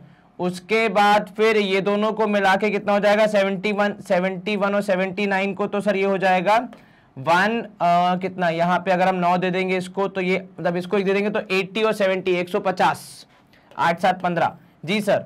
उसके बाद इन दोनों को अगर आप ऐड कर देंगे तो 7 और 3 हो जाएगा कितना 120, ये भी हो जाएगा है ना।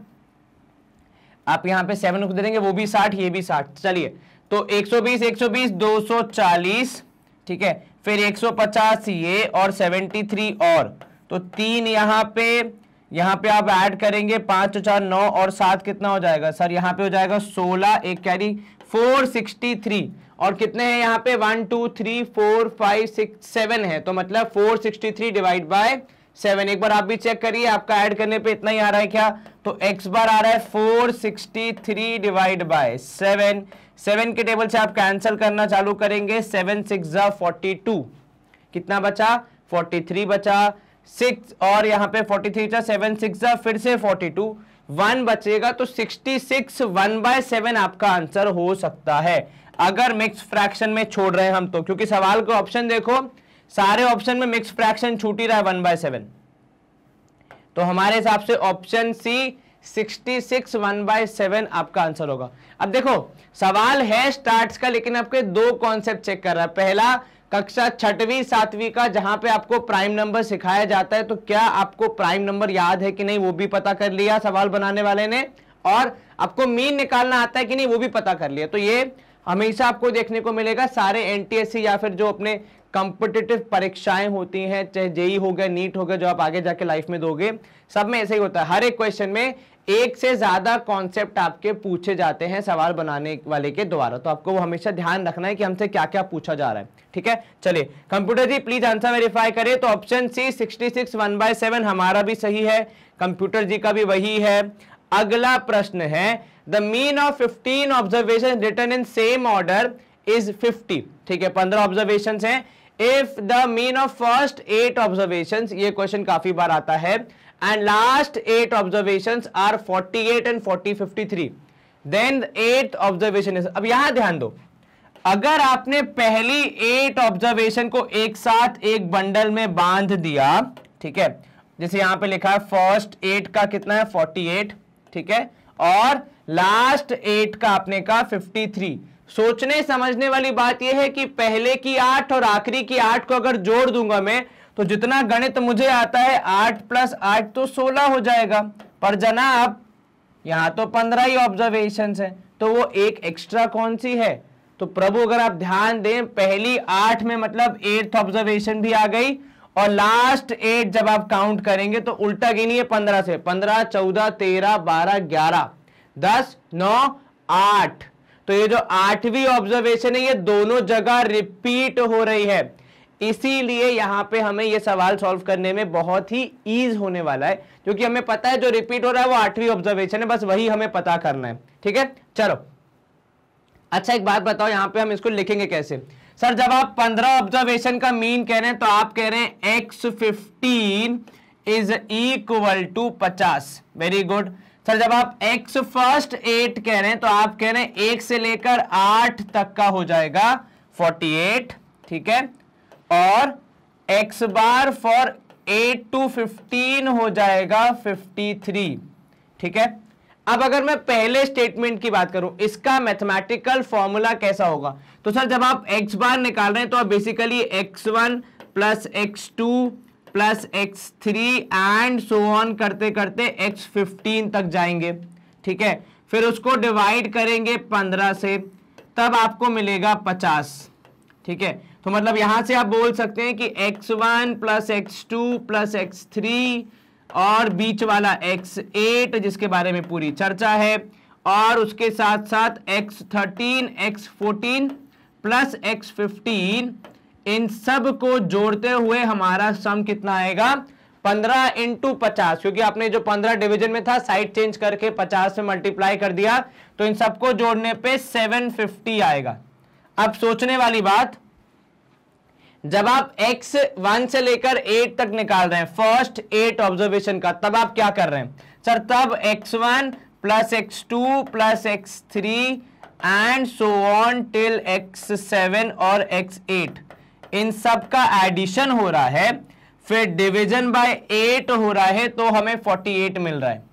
तो मतलब यहां से एक रिजल्ट ये निकल के आ रहा है कि x1 प्लस x2 ऐसे ही जोड़ जाड़ के x7 प्लस x8 तक जब आप करेंगे तो आपको मिलेगा 48 इंटू 8, ठीक है, विच इज कितना सर? 8 8 जा 64, 4 यहां 6 ऊपर, 8 4 जा 32, 32 प्लस 6 करने पे आएगा कितना सर? 38 आएगा। तो ये 384 हो गया, ठीक है। ये आपको समझ में आया कैसे किया आपने? ऐसे ही जब आप इसके बारे में चर्चा करेंगे तो यहां से भी आपको यही मिलेगा कि x8 plus x9 plus x10 and till x15, इन सबको ऐड करने पे मिलेगा आपको 53 इंटू 8। क्या बोला मैंने? 53 इंटू 8। तो ये हो जाएगा 8 तिया 24, 4 यहां 2 ऊपर, 8 5 जा 40 प्लस 3 हो जाएगा 434, ठीक है। तो पहले से लेकर 8वें तक का सम 384, 8वें से लेकर 15वें तक का सम 434। जब मैं इन दोनों को ऐड करूंगा तो पता है मुझे क्या मिलेगा? देखो मैं यहां पे लिख रहा हूं, जब आप इन दोनों को ऐड करोगे तो आपको क्या मिलेगा? तो x1, अगर मैं अलग कलर से लिखूं ताकि थोड़ा हाईलाइट हो सके हमारा ये वाला काम, तो x1 plus x2 plus x3 and so on till x8 plus x8, क्योंकि x8 से ही वहां शुरुआत हो रही है भैया, ठीक है, plus x9 and so on till x15 is equal to कितना? तो सर वो होगा 384 प्लस 434। आप ऐड करेंगे तो 384 प्लस 434, यही है ना? Yes sir. तो अब जब आप इनको ऐड करेंगे, 4 और 4 8, ठीक है, 8 और 3 11, एक कैरी, 3 4 और 3 7, एक 8, तो मेरे हिसाब से आएगा 818। यदि मैं गलत नहीं हूं तो एक बार दोबारा चेक करो। 4 प्लस 4 8, 8 और 3 11, यहां पे आएगा 818। और यहीं पे आप थोड़ी सी हेल्प लेंगे जो आपने पहले प्रूफ किया है उससे, कि x1 से लेकर x15 तक अगर कुछ भी रिपीट नहीं हो रहा है तो 750 आएगा। तो यहां पे अगर आप देखेंगे तो एक x8 एक्स्ट्रा है, बाकी सब सही सिंक में चल रहा था। तो उस एक एक्स्ट्रा वाले को छोड़ के बाकी सबको जोड़ने पे कितना मिल रहा है सर? 750 मिल रहा है। साथ में क्या एक्स्ट्रा है? तो सर x8 एक्स्ट्रा है, और क्योंकि जब एक्स्ट्रा है तो मतलब ऐड करने पे कुछ बड़ी वैल्यू ही आई होगी, वो है 818। तो क्या यहां से अब मैं x8 निकाल सकता हूं? बिल्कुल सर, बस माइनस करना और आपका काम हो गया। तो x8 आएगा कितना सर? जब आप माइनस करेंगे तो 50 और ये हो जाएगा 68।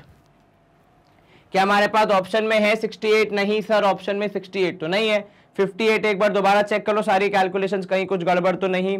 सर 4 और 4 8, 8 और 3 11, मल्टीप्लीकेशन चेक करो, 8 8 64, 8 यहाँ 6 ऊपर, 8 चौके 32, 6 38, सही यहाँ पे 8 24, 4 यहाँ 2 ऊपर, 8 5 जा 40, हाँ तो ये 424 होगा। सो सॉरी, देखा कैलकुलेशन एरर्स हो सकते हैं, इसलिए हमेशा चेक करना चाहिए। 424, तो ये हो जाएगा यहाँ पे भी 424, तो ये हो जाएगा 808। सो दिस वुड बी 808 से जब आप माइनस करेंगे तो फिर आपको मिलेगा 58, ठीक है, जो कि है ऑप्शन डी। चलो ये हो गया। क्या ध्यान रखना था यहाँ पे? एक बार हम पूरा अगर फिर से कहानी को समझे तो देखो कहानी बहुत सिंपल है। सबसे पहले आपको 15 ऑब्जर्वेशन का मीन दिया था, तो आपने 15 ऑब्जर्वेशन का मीन लिखा 50। 15 ऑब्जर्वेशन का मीन निकालने का प्रोसेस क्या होगा सर? सारी ऑब्जर्वेशन का सम करेंगे, divide by number of observation करेंगे तो 50 मिलेगा। तो वहां से हमें सारी ऑब्जर्वेशन का सम मिल गया 750 के बराबर, ठीक है, आपने मल्टीप्लाई किया और आपको आंसर मिला। अब जो दूसरी जो जानकारी थी वो थी या तो पहले 8 का या फिर आखिर के 8 का। अब जब आप इवैल्यूएट करेंगे तो पहले 8 और आखिर 8 अगर आप जोड़ देंगे तो 16 ऑब्जर्वेशन हो जाते, जबकि थे हमारे पास 15। मतलब साफ है कि कोई एक ऑब्जर्वेशन रिपीट हुई है। और जब आप देखते हैं, इवैल्यूएट करते हैं फिर से, तो आपको समझ में आता है कि 8th ऑब्जर्वेशन दोनों ही पार्टीज ने यूज की है और 8th ही ऑब्जर्वेशन हमें पता करनी थी। तो हमने क्या किया, दोनों पार्टी से जितनी इंफॉर्मेशन निकल सकती थी अबाउट सम ऑफ ऑब्जर्वेशंस हमने निकाली और हमें ये क्लियरली दिख गया कि x8 2 बार है तो हम उसको एक बार यूज कर सकते हैं। कैसे? एक बार तो हम अपने ओरिजिनल सम के लिए यूज करेंगे और जो एक्स्ट्रा है उससे हम अपने सवाल का जवाब निकालेंगे। तो एक्स्ट्रा वाले को हमने यूज किया और हमारे सवाल का जवाब आया 58। कंप्यूटर जी से वेरीफाई करवाएंगे एक बार उनका जवाब कितना है। सर उनका जवाब भी है 58, मतलब क्लियरली क्वेश्चन हमने सही किया है, थोड़े कैलकुलेशन एरर्स नहीं करने हैं मेरे जैसे। कृपया आप बहुत ही ध्यान से आप सॉल्व करें ताकि गलती ना हो एग्जाम में। चलिए, average of first 100 natural numbers. अब average is other name of, क्या बोलते हैं हम उसको? मीन बोलते हैं। Yes sir. तो मीन निकालने का फॉर्मूला बहुत सिंपल है भैया, पूरे संसार में एक ही फॉर्मूला है कि sum of observation upon number of observations. तो यहां पे अगर आप सम की बात करें तो सम निकालने का फॉर्मूला क्या है sir? n+1/2 is the formula for sum of observations. Number of observations यहां पे n हो जाते हैं तो क्लियरली एवरेज का फॉर्मूला भी थोड़ा सिंप्लीफाई हो जाता है, दैट इज n+1/2। बस इतना करना होता है आपको, ठीक है? क्योंकि जब आप इन दोनों को डिवाइड करते हैं n से n कैंसिल, केवल n+1/2 बचता है। तो अगर मुझसे 100 नेचुरल नंबर्स का सम पूछ रहा है, सॉरी एवरेज पूछ रहा है, तो मैं ना सम निकालूंगा ना नंबर ऑफ ऑब्जर्वेशंस को यूज करूंगा, बल्कि डायरेक्ट एवरेज का फॉर्मूला यूज करके अपना आंसर निकाल दूंगा। तो देखो एवरेज हो जाएगा मेरा यहाँ पे सम ऑफ नंबर ऑफ ऑब्जर्वेशंस था n, उसमें +1 करना है तो 101 होल डिवाइड बाय 2। जब आप इसको 2 से डिवाइड करेंगे आपका ऑप्शन आएगा 50.5। ये है एवरेज पहले 100 नेचुरल नंबर्स का। कितना? 50.5 ऑप्शन है मेरे पास। बिल्कुल है sir, option B sorry highlight कर दो ताकि जब कंप्यूटर जी वेरीफाई करेंगे तो कोई भी कंफ्यूजन ना हो। कोई दिक्कत तो नहीं? बिल्कुल नहीं सर, ऑप्शन बी 50.5 हमारा आंसर। कंप्यूटर जी वेरीफाई करेंगे, बिल्कुल सही था। आप चाहें तो अलग से सम निकाल के फिर नंबर ऑफ ऑब्जर्वेशंस को निकाल के भी कर सकते हैं, लेकिन उसमें थोड़ा समय बर्बाद होगा। अगर आपको ये फॉर्मूला याद है तो आपका आंसर जल्दी आ जाएगा, ठीक है? चलिए, स्क्रीन क्लियर। अगला प्रश्न है हमारे पास 4 अनबाइस्ड कॉइन्स। एक नहीं, दो नहीं, तीन नहीं, 4 कॉइन्स हैं। The probability that 2 tails occur will be. चलो पहली बात तो जब आपके 4 कॉइन्स हैं तो आप बताइए पॉसिबल आउटकम्स कितने होंगे? सर सबसे पहले निकालेंगे टोटल आउटकम्स, फिर तो पॉसिबल की बात करेंगे। Total outcomes in case of coin निकालने का हमारे पास फॉर्मूला है। अगर एक कॉइन होगा तो 2 की पावर 1, 2 कॉइन होंगे तो 2 की पावर 2, 3 होंगे तो 2 की पावर 3, 4 होंगे तो 2 की पावर 4। 2 की पावर 4 हो जाता है 16। तो जब आप 4 कॉइन टॉस करेंगे तो आपके पास 16 ऑब्जर्वेशंस आएंगे। अब इसमें से आपको चाहिए 2 टेल्स वाले, ठीक है? और एग्जैक्टली 2 ही टेल बोला है, देखो और कुछ नहीं बोला है। तो अगर टेल्स 2 होंगे तो हेड्स कितने होंगे? तो सर हेड्स भी 2 होंगे, बिल्कुल ठीक। पर इनकी ये तो एक ऑप्शन है, अब इनके पॉसिबल ऑप्शंस भी तो ढूंढने पड़ेंगे। तो सर एक काम करें, ये टेल यहीं पे, इन दोनों की पोजीशन चेंज, हेड टेल्स ऐसा भी हो सकता है, ठीक है? उसके बाद फिर THT ऐसा भी हो सकता है ना? और सर उसके अलावा अगर हम देखें तो HTTH ऐसा भी हो सकता है। तो आपके पास ऐसे कितने पॉसिबल आउटकम होंगे आपको वो सोचना है। इसके अलावा फिर अब आप देखो यहां पे तो HHTT भी हो सकता है, ये भी एक पॉसिबल आउटकम है। उसके अलावा अगर आप पोजीशन की यहां पे चेक करोगे तो HTHT हमने लिख लिया, देखना कुछ रिपीट ना हो जाए बस, ठीक है? TH है क्या हमारे पास? बिल्कुल है। HTHT है हमारे पास? नहीं है सर। तो HTHT ये होगा हमारे पास। यस सर, है ना? और उसके अलावा फिर और कौन से पॉसिबल आउटकम है सर? मेरे हिसाब से ये 6 तो हो गए हमारे पास, और इसके अलावा कोई और मुश्किल ही है। तो हमारे फेवरेबल आउटकम हो जाएंगे यहाँ पे 6। और आपको कोई लग रहा है कि जो हो सकता है मैंने यहाँ पे नहीं लिखा है? सर मेरे हिसाब से सारे कवर हो गए। दो क्या थे? 2 टेल्स थे, 2 हेड्स थे। तो फेवरेबल हो गए 6, टोटल थे 16। तो आपका प्रोबेबिलिटी ऑफ द इवेंट का फॉर्मूला क्या होता है? जो हमारे पक्ष में है, जो फेवरेबल है, होल डिवाइड बाय टोटल। तो 6/16 कैंसिल कर लोगे 2 के टेबल से तो 3/8। क्या होगा आपका answer?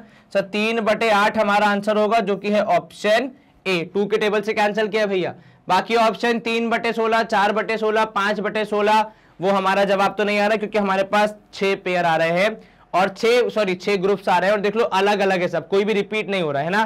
Computer ji please verify करें हमारा आंसर ठीक है कि नहीं है। ऑप्शन ए 3/8 सही है। अब ये तो आपको इमेजिनेशन लाना ही पड़ेगा कि अगर 4 कॉइन है तो किस तरीके से उनका पेयरिंग हो सकता है, ठीक है, उतना दिमाग तो प्रभु चलाना ही पड़ता है। चलिए स्क्रीन क्लियर। अगला प्रश्न है यहाँ पे, इफ 14 कार्ड्स नंबर्ड 5, 6, 7, ठीक है, 5 से लेकर 18 तक नंबरिंग है। देखो हर बार 1 से नहीं होती, ये अलग तरीके के थोड़े कार्ड्स है, ठीक है। If a card is drawn from the box then probability that the number on the card is divisible by 3 और 2। आपको ऐसे नंबर ढूंढने जो कि 3 या 2 से डिविजिबल हो, ठीक है। अगर दोनों से डिविजिबल होगा तो भी काउंट हो जाएगा। तो यहां पर अगर मैं लिस्ट देखूं, 6 एक नंबर है जो कि दोनों से डिविजिबल है, काउंट हो जाएगा।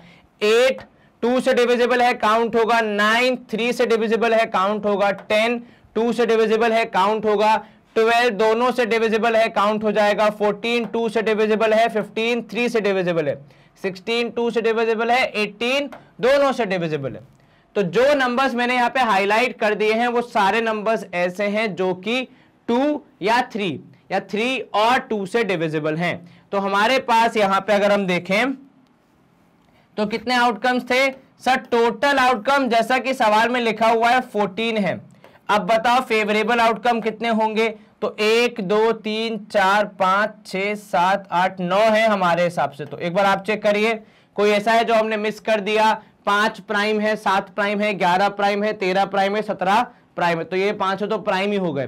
तो बचे कितने? 9 बचे। वो सब या तो 3 या फिर 2 से डिविजिबल है। P of E probability of the event would be 9/14। क्या हमारे पास ये ऑप्शन है? बिल्कुल है। अच्छा कुछ लोग यहाँ पे क्या सोचेंगे कि सर पहले 3 क्यों लिखा है बाद में 2 क्यों लिखा है? देखो इतना ज्यादा भी डिटेल में नहीं जाना है, ठीक है। कहने का तात्पर्य वही है कि 3 या 2 से दोनों में से किसी से भी डिविजिबल। तो आप ये ज्यादा ना सोचे, ओवर थिंक ना करें कि यहाँ पे 3 पहले क्यों लिखा है 2 बाद में क्यों लिखा है, उससे कोई दिक्कत नहीं है। हमारा सवाल सही सॉल्व होना चाहिए बस, ठीक है। हमारा जो सवाल पूछने वाला व्यक्ति है वो जो कहना चाह रहा है वो हमें समझ में आना चाहिए जो कि यहाँ पे हो रहा है। Computer ji please answer verify करें। तो ऑप्शन सी 9/14। कई बार सवाल में नॉट डिविजिबल भी आ जाता है। अगर यहाँ पे पूछता नॉट डिविजिबल तो आपका जवाब होता है ये, ठीक है। पर क्योंकि यहाँ पे डिविजिबल पूछ रहा है तो हमारा जवाब 9/14 है। पर जब भी आप सवाल सॉल्व करें ध्यान से पढ़ के आगे बढ़े, ठीक है। Screen clear. अगला प्रश्न है यहाँ पे, अ card is selected at random from a well shuffled pack of 52 cards. कितने कार्ड हैं? पूरा वेल शफल्ड पैक है 52 कार्ड्स का। क्या बोल रहा है? The probability that the selected card is not an S, मतलब आपको एस नहीं चाहिए। अब देखो यहाँ पे आप सबको पता है 52 कार्ड्स होते हैं जिसमें से 4 अलग अलग डिजाइन के 13 कार्ड होते हैं। हर एक में एक एस होता है, ठीक है। 2 लाल कलर के 2 काले कलर के, अगर मैं वो भी लिख दूं यहाँ पे, ठीक है, तो ये देखो 2 लाल हो गए, 2 काले हो गए, ये 2 लाल हो गए, ठीक है। डिजाइन अलग अलग होती है ना। अब आपने वो कार्ड देखे होंगे, नहीं देखे हैं तो प्लीज एक बार सवाल सॉल्व करने के बाद 2 मिनट बैठ के कार्ड देख लो ताकि आपको समझ में आ जाए। अब यहाँ पे जो 52 कार्ड्स हैं उसमें से एस कितने? तो सर एस हैं 4, ठीक है। एस मतलब वो ए वाले जिसपे ए लिखा होता है बस। तो नॉट एस वाले कितने होंगे? सर बाकी बचे हुए जितने सारे हैं वो सब नॉट एस हैं। तो अगर एस वाले 4 हैं, नॉट एस वाले हो जाएंगे 52 में से 4 माइनस मतलब 48, राइट। तो 52 में से 4 माइनस तो 48 बचा। तो आपकी प्रोबेबिलिटी ऑफ नॉट एस, क्योंकि इस केस में ये आपका टोटल आउटकम हो जाएगा और ये नॉट एस वाले आपके फेवरेबल आउटकम हो जाएंगे, बिकॉज सवाल कह रहा है नॉट एन एस, ठीक है। तो प्रोबेबिलिटी ऑफ द इवेंट क्या हो जाएगा सर? बहुत सिंपल, 48 हमारे काम के हैं, 52 टोटल हैं, 12 से डिवाइड करेंगे, 4 से डिवाइड करेंगे, 12/13 हमारा आंसर होगा। कितना? 12/13, जो कि है ऑप्शन ए। ऑप्शन बी होता अगर वो कुछ और बोलता, सी होता अगर वो बोलता कि आपको एस ही चाहिए, ठीक है। तो डिपेंडिंग सवाल में क्या पूछा गया है आप अपना जवाब मार्क करेंगे। और ऑप्शन डी तो वैसे भी नहीं हो सकता क्योंकि उसमें प्रोबेबिलिटी 3 से ऊपर जा रही है जबकि 1 से ऊपर नहीं जा सकती, है ना। कंप्यूटर जी वेरीफाई करें। तो ऑप्शन ए यहाँ पे भी सही है, कंप्यूटर जी ने भी हाँ बोल दिया है। Screen clear. अगला प्रश्न है, अब देखो 2 डाइज आप सेम टाइम पे फेंक रहे हो, ठीक है। द प्रोबेबिलिटी दैट द सम, फिर से आ गया यहाँ पे सम का सवाल, ठीक है, क्या बोल रहा है, appearing on the top of the die is greater than 6 but less than 9। अब यहां पे देखो, हमने यहां पे ये चेक भी किया है कि सम, ठीक है, और उसके कितने केसेस होते हैं। तो भैया सम आपको चाहिए ग्रेटर देन 6, मतलब 7 से स्टार्ट होगा, 6 नहीं होगा क्योंकि 6 से बड़ा चाहिए, और फिर 7 के बाद 8। सर 9 आएगा क्या, नहीं, बिकॉज लेस देन 9 बोला, मतलब 9 से छोटा। तो ये दो ही केस आप फेवरेबल केस मानेंगे। 7 सम वाले कितने केस होते हैं, 6 होते हैं, और ये हाईएस्ट होता है, इसके बाद कम होते हैं, तो 8 केस वाले 5 हो जाते हैं, 8 सम वाले, ठीक है। तो आपके फेवरेबल आउटकम कितने हो गए सर, 6 वो वाले हो गए जिनका सम है 7, और 5 वो वाले हो गए जिनका सम है 8, तो जोड़ के हो गए 11। तो 6 और 5 11, और आपके टोटल आउटकम हमेशा ही रहेंगे कितने, 36। तो प्रोबेबिलिटी 11/36 ऑप्शन में है क्या हमारे पास, बिल्कुल है सर। अब देखो यहां पे कुछ चीजें अगर आप याद रख लेंगे तो आपको आसान होगा। जैसे सम वाली बात हो गई कि वो जो 36 केस है उसमें से किसका सम कितना आएगा और कौन सा सम कितनी बार आएगा। अगर आप ये याद रख लेते तो आपको काफी आसानी हो जाती है, आपका काम जल्दी हो जाता है। अगर याद नहीं है तो आपको पहले 36 के 36 पूरे लिखने पड़ेंगे, फिर कैलकुलेट करना पड़ेगा, तो समय ज्यादा लगेगा। और एग्जाम में वैसे भी समय हमारे पास हमेशा कम ही होता है, आपको अच्छे से पता है। कंप्यूटर जी प्लीज जवाब वेरीफाई करें। ऑप्शन है 11/36 कंप्यूटर जी के हिसाब से भी सही, हमने भी उसी पे टिक किया है। अगला प्रश्न है, ये तो ऑब्जेक्टिव टाइप क्वेश्चन में थ्योरी क्वेश्चन आ गया। If the number of observations n is even, तो कौन सा फॉर्मूला यूज होगा सर, ये वाला, mean of n/2th and n/2th plus 1th term. ये होता है हमारा फॉर्मूला जब हमें निकालना हो क्या, जब हमें निकालना हो median of even number of observations, ठीक है। ऑड होता है तो सिंपल होता है n+1/2th टर्म, जो कि ऑप्शन ए दिख रहा है, पर इवन में होता है n/2th और उसके नेक्स्ट वाले का एवरेज। कंप्यूटर जी वेरीफाई करें, बिल्कुल सही है सर। अगला प्रश्न देख लेते हैं। What is the probability of having 53 Thursday in ordinary year? Ordinary year मतलब साल में कितने दिन, 365 दिन, ठीक है। अब देखो थर्सडे हफ्ते में एक ही बार आता है, तो पहले तो हम ये गिन लें कि साल में कितने हफ्ते होते हैं, ताकि हम श्योर हो जाएं कि भैया कितने थर्सडे तो पक्का है, ठीक है। अब 365 को जब आप 7 से डिवाइड करेंगे आपको क्या समझ में आता है कि 7 5 35, यहां पे 15, 7 2 14, तो रिमाइंडर बच गया 1। अब रिमाइंडर बच गया 1 मतलब देखो यहां पे कहने का तात्पर्य है कि एक साल में 52 वीक्स होते हैं और एक दिन एक्स्ट्रा होता है, 1 डे एक्स्ट्रा, ठीक है। अब 52 वीक्स मतलब हर वीक में एक थर्सडे तो आएगा ही, उसकी छुट्टी तो होती नहीं है, तो 52 थर्सडे तो पक्का हो गए, ठीक है। अब हमें सवाल क्या पूछ रहा है भैया, आपको 52 नहीं 53 थर्सडे चाहिए, तो मतलब ये जो एक दिन एक्स्ट्रा है ये भी थर्सडे ही होना चाहिए, और इसकी थर्सडे होने की प्रोबेबिलिटी हमें निकालनी है। तो देखो सिंपल सा लॉजिक है, ये जो एक दिन है इसके पास कितने ऑप्शन है सर, इसके पास Monday, Tuesday, Wednesday, Thursday, Friday, Saturday, Sunday, कितने ऑप्शन हैं, 7, ठीक है। तो हमारे टोटल आउटकम्स कितने हो गए, 7, और फेवरेबल आउटकम, हमारे काम का आउटकम कौन सा है सर, थर्सडे है 1, तो प्रोबेबिलिटी क्या हो जाएगी सर, प्रोबेबिलिटी हो जाएगी 1/7। क्या आपको ये समझ में आया, क्या बोला हमने बोला कि सर हमारे पास जो एक दिन है उसके पास कितने ऑप्शन है, 7 ऑप्शन है, मंडे से लेकर संडे तक कोई सा भी दिन हो सकता है, वो है कि नहीं, मतलब अलग अलग कैलेंडर में अलग अलग ईयर आएगा, पर इनमें से कोई सा भी दिन हो सकता है। ऐसा तो है नहीं कि किसी कैलेंडर में मंडे नहीं आता, क्यों नहीं आता है, कितने सारे नए ईयर मंडे से शुरू होते हैं और मंडे पे खत्म होते हैं, जो भी सिस्टम होता है हमारा, ठीक है। तो इस एक दिन के पास ये 7 ऑप्शन है, इन 7 में से थर्सडे हमारा एक फेवरेबल आउटकम है, क्योंकि हमें थर्सडे चाहिए, ठीक है।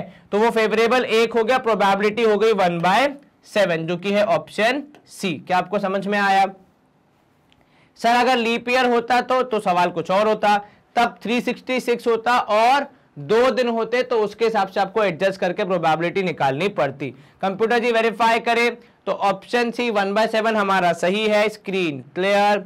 अगला प्रश्न है हमारा, B speaks truth in 75% cases and A speaks truth in 80% cases। अगर इसको हम डायग्राम के तौर पे ड्रॉ करें तो देखो A के पास दो चीजें करता है, A या तो ट्रुथ बोलता है या फिर फॉल्स बोलेगा।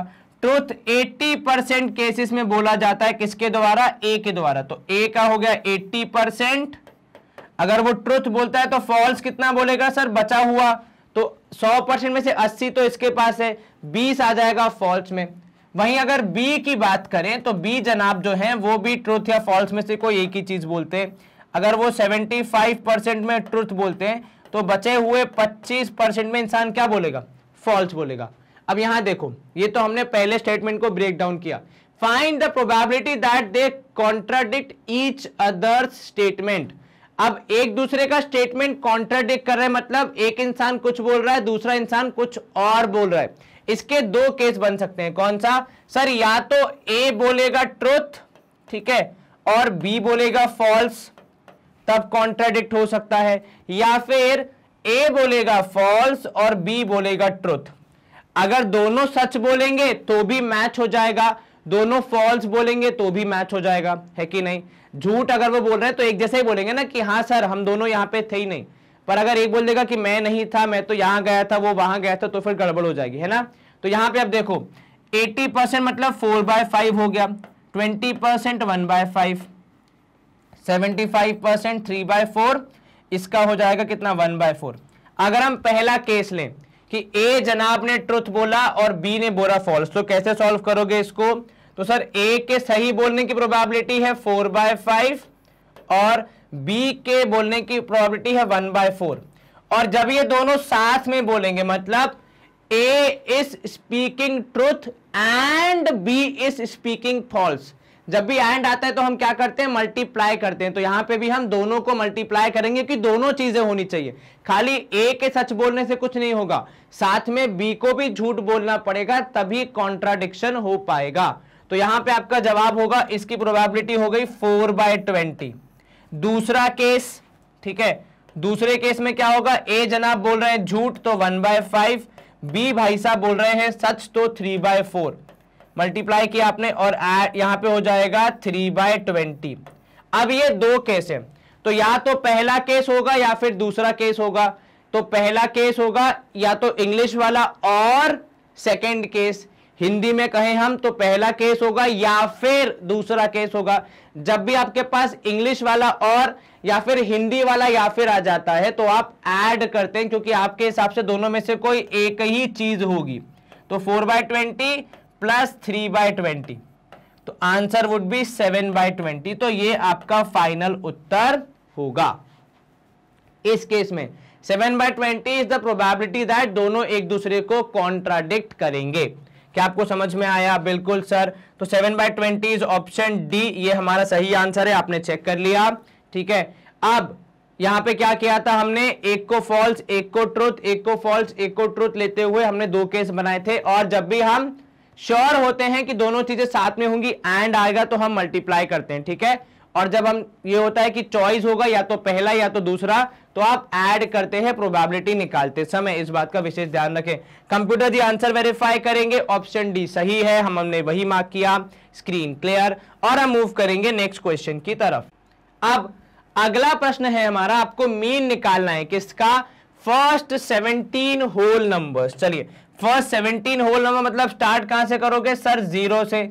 तो 0 1 2 3 and so on till 16। Sir लेकिन आपने तो यहां 17 बोला है मालिक। 17 तब होता जब आप 1 से स्टार्ट करते, आप 0 से स्टार्ट कर रहे हैं, ठीक है। अब हमें चाहिए मीन निकालने के लिए क्या सर? सबसे पहले तो हमें चाहिए सम अपॉन, यहां पे चाहिए नंबर ऑफ ऑब्जर्वेशंस। अब देखो यहां पे सम निकालने के लिए आपको 1 से लेकर 16 तक ऐड करना पड़ेगा, पर आप 1 से लेकर 16 तक ऐड करने के लिए क्या एक्चुअली कैलकुलेशन करेंगे? करना चाहें तो कर सकते हैं, पर उसका इजी ऑप्शन बताऊं सर। सम निकालना है तो हम सम निकालेंगे। यहां पे एक फॉर्मूला होता है which is n+1/2, but it is for natural numbers. तो हम 0 को वैसे भी तो ऐड नहीं करेंगे, तो हम 1 से लेकर 16 तक की सारी संख्याएं जो कि नेचुरल नंबर्स है उनका सम निकालेंगे। तो it would be 16 × 16 + 1 whole divide by 2। यहाँ पे हो जाएगा 8 इंटू 17, और मैं जानबूझ के इसको मल्टीप्लाई नहीं कर रहा हूं क्योंकि मुझे पता है जब मैं मीन निकालूंगा तो चीजें कैंसिल हो जाएंगी। ठीक है, अब इसमें 0 और ऐड करना है, तो भाई 0 अगर ऐड करोगे तो कुछ हिलेगा नहीं, सब कुछ वैसे का वैसा। तो x बार हो जाएगा sum that is 8 into 17 upon number of observation. अब कुछ लोग बोलेंगे नंबर ऑफ ऑब्जर्वेशन 16 लिखी सर आपने, क्योंकि 16 तक ही किया है, फिर से 0 से स्टार्ट किया था इसलिए 17 है। हालांकि 0 को जब हम सम में ऐड कर रहे हैं तो सम में नहीं जुड़ रहा है, कुछ खास फर्क नहीं पड़ रहा है, पर मीन निकालते समय उसका फर्क पड़ेगा। तो 17 से 17 कैंसल, आपका आंसर आएगा 8। क्या आपको ये समझ में आया? बिल्कुल सर, कहीं कोई शंका तो नहीं? बिल्कुल नहीं सर। तो ऑप्शन ए 8 हमारा आंसर है। कंप्यूटर जी एक बार वेरीफाई करेंगे हमारे साथ।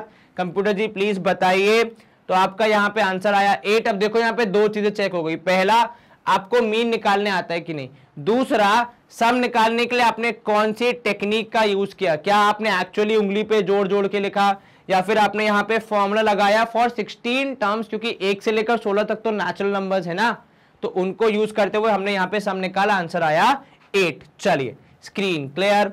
अगला प्रश्न है हमारा, a fair die is thrown once, एक डाइस को एक बार फेंका गया है, the probability of getting neither a prime number nor a composite number. अब ये सवाल है सबसे ज्यादा मार्क्स खोने वाला।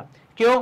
क्योंकि आप में से कुछ लोग बोलेंगे कि सर अगर प्राइम भी नहीं है कंपोजिट नहीं है तो ऐसा नंबर तो एग्जिस्ट ही नहीं करेगा। लेकिन अगर आपको बचपन की परिभाषा याद है, आपकी टीचर चिल्ला चिल्ला के एक नंबर के बारे में बताती है 1 which is neither composite nor prime, है कि नहीं? ये याद आया?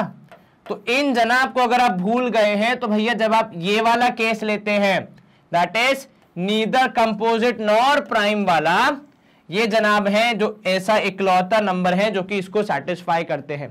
तो मतलब हमारे फेवरेबल आउटकम्स तो हैं, कितने हैं? एक ही है। टोटल आउटकम्स कितने होते हैं सर? 6।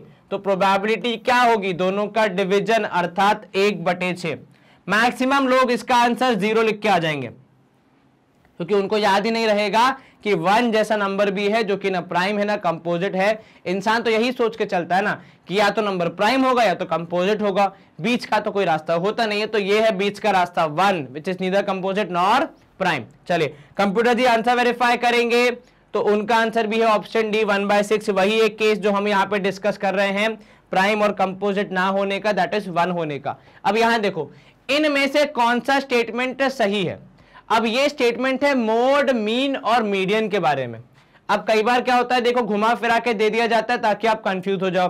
तो पहले तो हम ओरिजिनल वाला लिख लेते। तो ओरिजिनल वाला जो स्टेटमेंट है वो कहता है कि भैया mode is equal to 3 median minus 2 mean, है कि नहीं?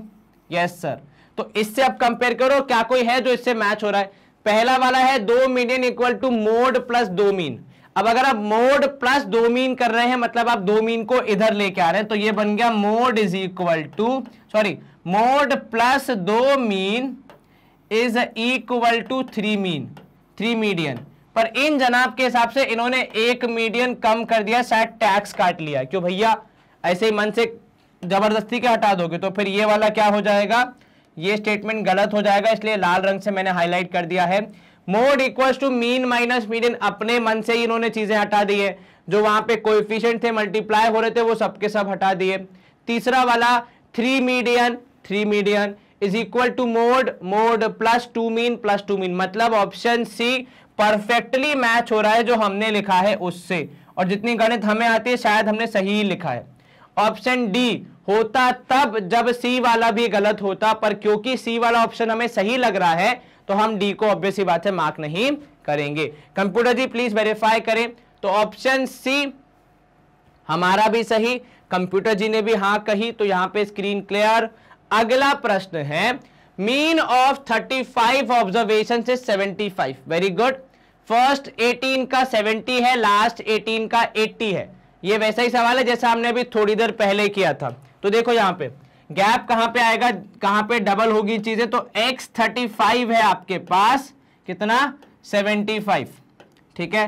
और इसका मतलब अगर कोई आपसे पूछे कि x1 प्लस x2, ठीक है, अगर हम ऐसे लिखें इसको, तो इसको लिखने का एक तरीका पता है क्या होता है, शॉर्ट में लिखने का मैं अभी आपको सिखा रहा हूं, आपने इसी एक्सरसाइज में किया भी है।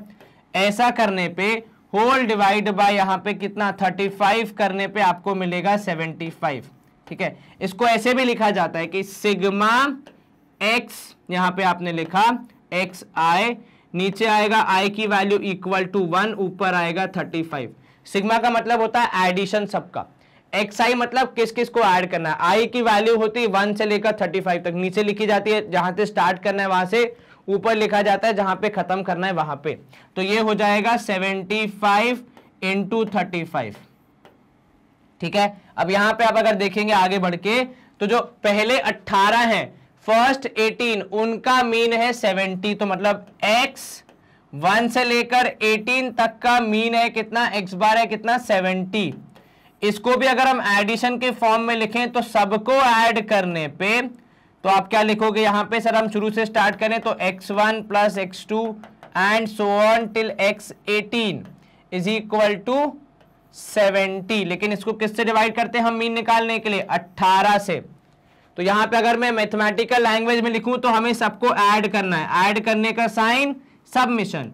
एक्स आई मतलब अलग अलग पोजीशंस, पोजीशन स्टार्ट कहां से होगी 1 से, खत्म कहां होगी 18 पे, और ऐसा करने पे कितना मिलता है तो 70 इंटू 18 के बराबर। इसके बाद जो दूसरा पार्ट है कौन सा है कि सर लास्ट के 18 का, लास्ट के 18 मतलब x बार ऑफ 18 टू 35, इनका मीन कितना है तो सर इनका मीन है 80। अब जब आप 18 से स्टार्ट करेंगे तो x18 plus x19 and so on till x35 को जब आप डिवाइड करेंगे 18 से तब आपको मिलेगा 80, दैट इज हाउ मच 80। चलो यहां पे भी हम क्या करेंगे, यहां पे भी हम लिखेंगे कि भैया summation of, that is addition of x i, अलग अलग पोजीशन जहां पे आई की वैल्यू स्टार्ट होगी 18 से खत्म होगी 35 पे, और ऐसा करने पे आपको मिलता है 80 इंटू 18। चलो सोचने वाली बात, दोनों ही पक्षों के पास x18 है, तो जब हम, अगर मैं इसको अलग रंग से हाईलाइट करने का प्रयास करूं तो जब हम ऐड करेंगे तो ये जो x18 है ये 2 बार आएगा। तो एक बार तो यहां पे जरूरत है भी क्योंकि बीच में आना चाहिए x18, पर जो दूसरी बार वाला है वो क्या है, वो एक्स्ट्रा है। तो मतलब यहां पे मैं कह सकता हूं कि जो पहले से लेकर 35 तक के सारे नॉर्मल ऑब्जर्वेशन हैं उनके साथ साथ एक x18 एक्स्ट्रा होगा। आपने ये सवाल सॉल्व किया है पहले तो खास दिक्कत नहीं आनी चाहिए। तो 75 इंटू 35 में जब मैं x18 एक्स्ट्रा ऐड करूंगी तो मुझे क्या मिलना चाहिए, तब मुझे मिलना चाहिए यहां से 70 इंटू 18 प्लस 80 इंटू 18 के बराबर। ठीक है, इन दोनों को आपने ऐड किया तो क्या हुआ, x18 2 बार रिपीट हुआ, एक बार एक्स्ट्रा लिख दिया, और बाकी सारे जो थे वो पहले से लेकर 35वें तक के सबके एडिशन के बराबर हो गए। अब आप अगर इसको सॉल्व करने का प्रयास करेंगे तो आपको यहां पे मिलेगा 75 इंटू 35 प्लस 18, में मल्टीप्लाई नहीं कर रहा हूं, x18 माफ कीजिएगा। ठीक है, जो हमारी 18th ऑब्जर्वेशन है, यहां अगर आप 18 कॉमन ले लेंगे अंदर बचेगा 70 प्लस 80 ऐड करोगे तो 150। थोड़ा सा मैं यहाँ स्मार्ट वर्क कर रहा हूँ, सॉल्व करते समय बड़े बड़े नंबर्स को मल्टीप्लाई नहीं कर रहा हूँ, स्मार्ट वर्क नहीं तो आप लेजीनेस तो कह ही सकते हो। चलो अब आप यहाँ पे सॉल्व करेंगे तो x18 would be equal to 18 into 150, ठीक है, माइनस 75 इंटू 35। अब अगर मैं दोनों जगह से 75 कॉमन ले लूं तो मेरे पास क्या बचेगा, सर जब आप 75 कॉमन लेंगे अंदर बचेगा 18 इंटू 2 माइनस 35। 18 इंटू 2 करने पे कितना मिलेगा, 36 मिलेगा। 36 में से आप 35 माइनस करेंगे तो कितना मिलेगा, तो सर वहां मिलेगा 1 इंटू 75 करेंगे तो कुल मिला के कहानी का सार यही है कि x18 would be equal to 75। आप चाहें तो इन्हें मल्टीप्लाई करके सब्ट्रैक्ट कर सकते हैं, तब भी आपका आंसर 75 ही आएगा। जो मैंने किया तो मैंने दोनों पक्षों से 75 कॉमन ले लिया। अब 75 2 सा होता है 150, इसलिए 18 इंटू 2 होके वो हो गया 36। ठीक है, आप चाहे तो इस 150 को ऐसे भी लिख सकते हैं कि 18 इंटू 2 इंटू 75। ठीक है, ये मैंने थोड़ा सा चेंज कर दिया। अब अगर आप 75 कॉमन लेंगे 18 इंटू 2 हो जाएगा 36, 75 में से आप कॉमन लेंगे वहां बचेगा 35, दोनों को माइनस किया तो 1 इंटू 75 मतलब आंसर कितना आएगा, x18 कितना है, तो x18 है 75, ऑप्शन डी के रूप में हमारे सामने प्रेजेंट है। कोई दिक्कत तो नहीं, आसान था बिल्कुल सर। कंप्यूटर जी वेरीफाई करें, तो ऑप्शन डी 75 हमारा आंसर। कंप्यूटर जी का भी वेरिफिकेशन, स्क्रीन हमने कर दी है क्लियर। कैलकुलेशन का विशेष ध्यान रखना है, गलती अगर कम होगी तो ज्यादा फायदेमंद होगा।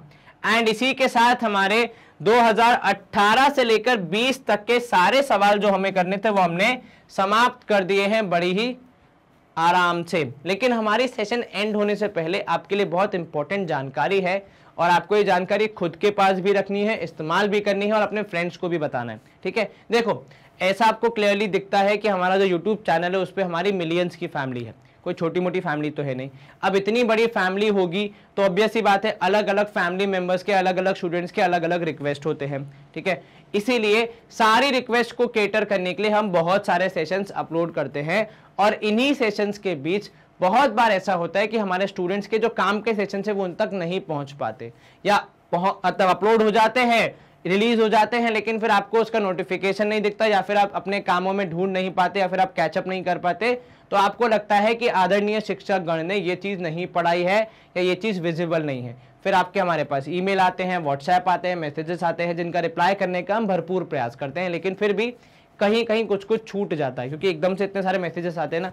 इसीलिए हमने आपके लिए निकाला एक वन स्टॉप सॉल्यूशन कि आपको हमें कुछ बोलने की जरूरत ही नहीं पड़ेगी, हम आपकी सारी नीड्स को फुलफिल कर देंगे in the form of a website जिसका नाम है magnetbrains.com। ये वेबसाइट करती क्या है, तो देखो ये जो हमारी वेबसाइट है ये मैग्नेटब्रेन्स का पूरा कंटेंट जो कि यूट्यूब पे अवेलेबल है वो सब आपको इजीली एक्सेस करने में हेल्प करती है। कैसे, तो हमने हमारी वेबसाइट पे क्या किया, अलग अलग आपके लिए टैब्स बना दिए, मतलब बेसिकली अलग अलग रास्ते खोल दिए, कैटेगरीज खोल दिए कि आपको जो भी चीज पढ़नी है आप केवल वहीं पे आगे बढ़े, बाकी जगह जाने की आपको जरूरत नहीं है। उदाहरण के तौर पे आप एनटीएससी पढ़ना चाहते हैं तो एनटीएससी के टैब पे आप जैसे ही क्लिक करेंगे एनटीएससी के सारे टीचर्स जो आपको अलग अलग सब्जेक्ट पढ़ाते हैं वो आपको एक ही जगह पे मिल जाएंगे। बस यहाँ पहुंचिए, आप वॉच नाउ के टैब पे क्लिक कीजिए, जो भी टीचर के साथ आप पढ़ना चाहते हैं उनका नाम, उनका फोटो, उन्होंने क्या सब्जेक्ट पढ़ाया है, सब यहाँ पे इंफॉर्मेशन है। आपको केवल वॉच नाउ के टैब पे क्लिक करना है।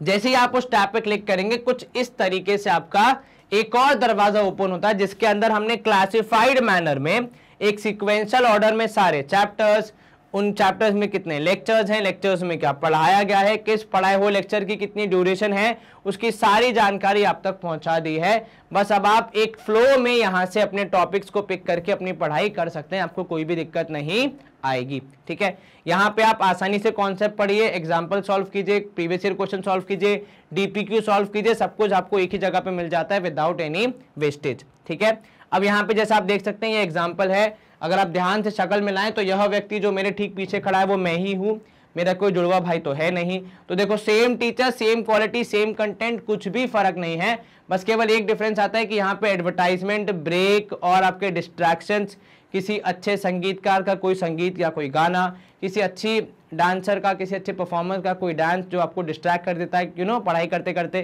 जिसमें आपकी गलती बिल्कुल नहीं होती है, वो तो यूट्यूब भेज देता है वरना आप तो देखते भी नहीं। तो ऐसे सारी चीज़ें यहाँ पे नहीं होती, आपका पूरा यहाँ पे जो काम है, पढ़ाई है, आसानी से हो जाती है। And with this we come to the end of our session. तो हमारे प्यारे चैनल मैग्नेट ब्रेन्स का जो 100% फ्री कोर्स चलता है फॉर एनटीएससी, उसमें हम कर रहे थे सैट के स्टेज 1 की तैयारी। ठीक है, जहां पे मैथ्स एक बहुत ही अभिन्न हिस्सा है। मैथ्स के हमने आज के previous year question from the year 2015 2020 to 2018 15 से 18 वाले सवाल भी करेंगे, उसका सेशन भी आएगा, देख लेना, भूलना मत। ठीक है, and yes, like, subscribe and share जरूर करना है, because knowledge is meant to be shared. अकेले अकेले रखोगे तो बिल्कुल खराब हो जाएगी, सड़ जाएगी। दूसरों के साथ शेयर करोगे तो अपनी भी इंक्रीज होगी, उनकी भी इंक्रीज होगी। इसलिए चीज़ों को शेयर करें, डिस्कस करें, पढ़ाई करें, अपना ध्यान रखें, अच्छे से पढ़ाई करें एग्जाम के लिए। All the best, stay home, stay safe, take care, bye, good day, see you soon.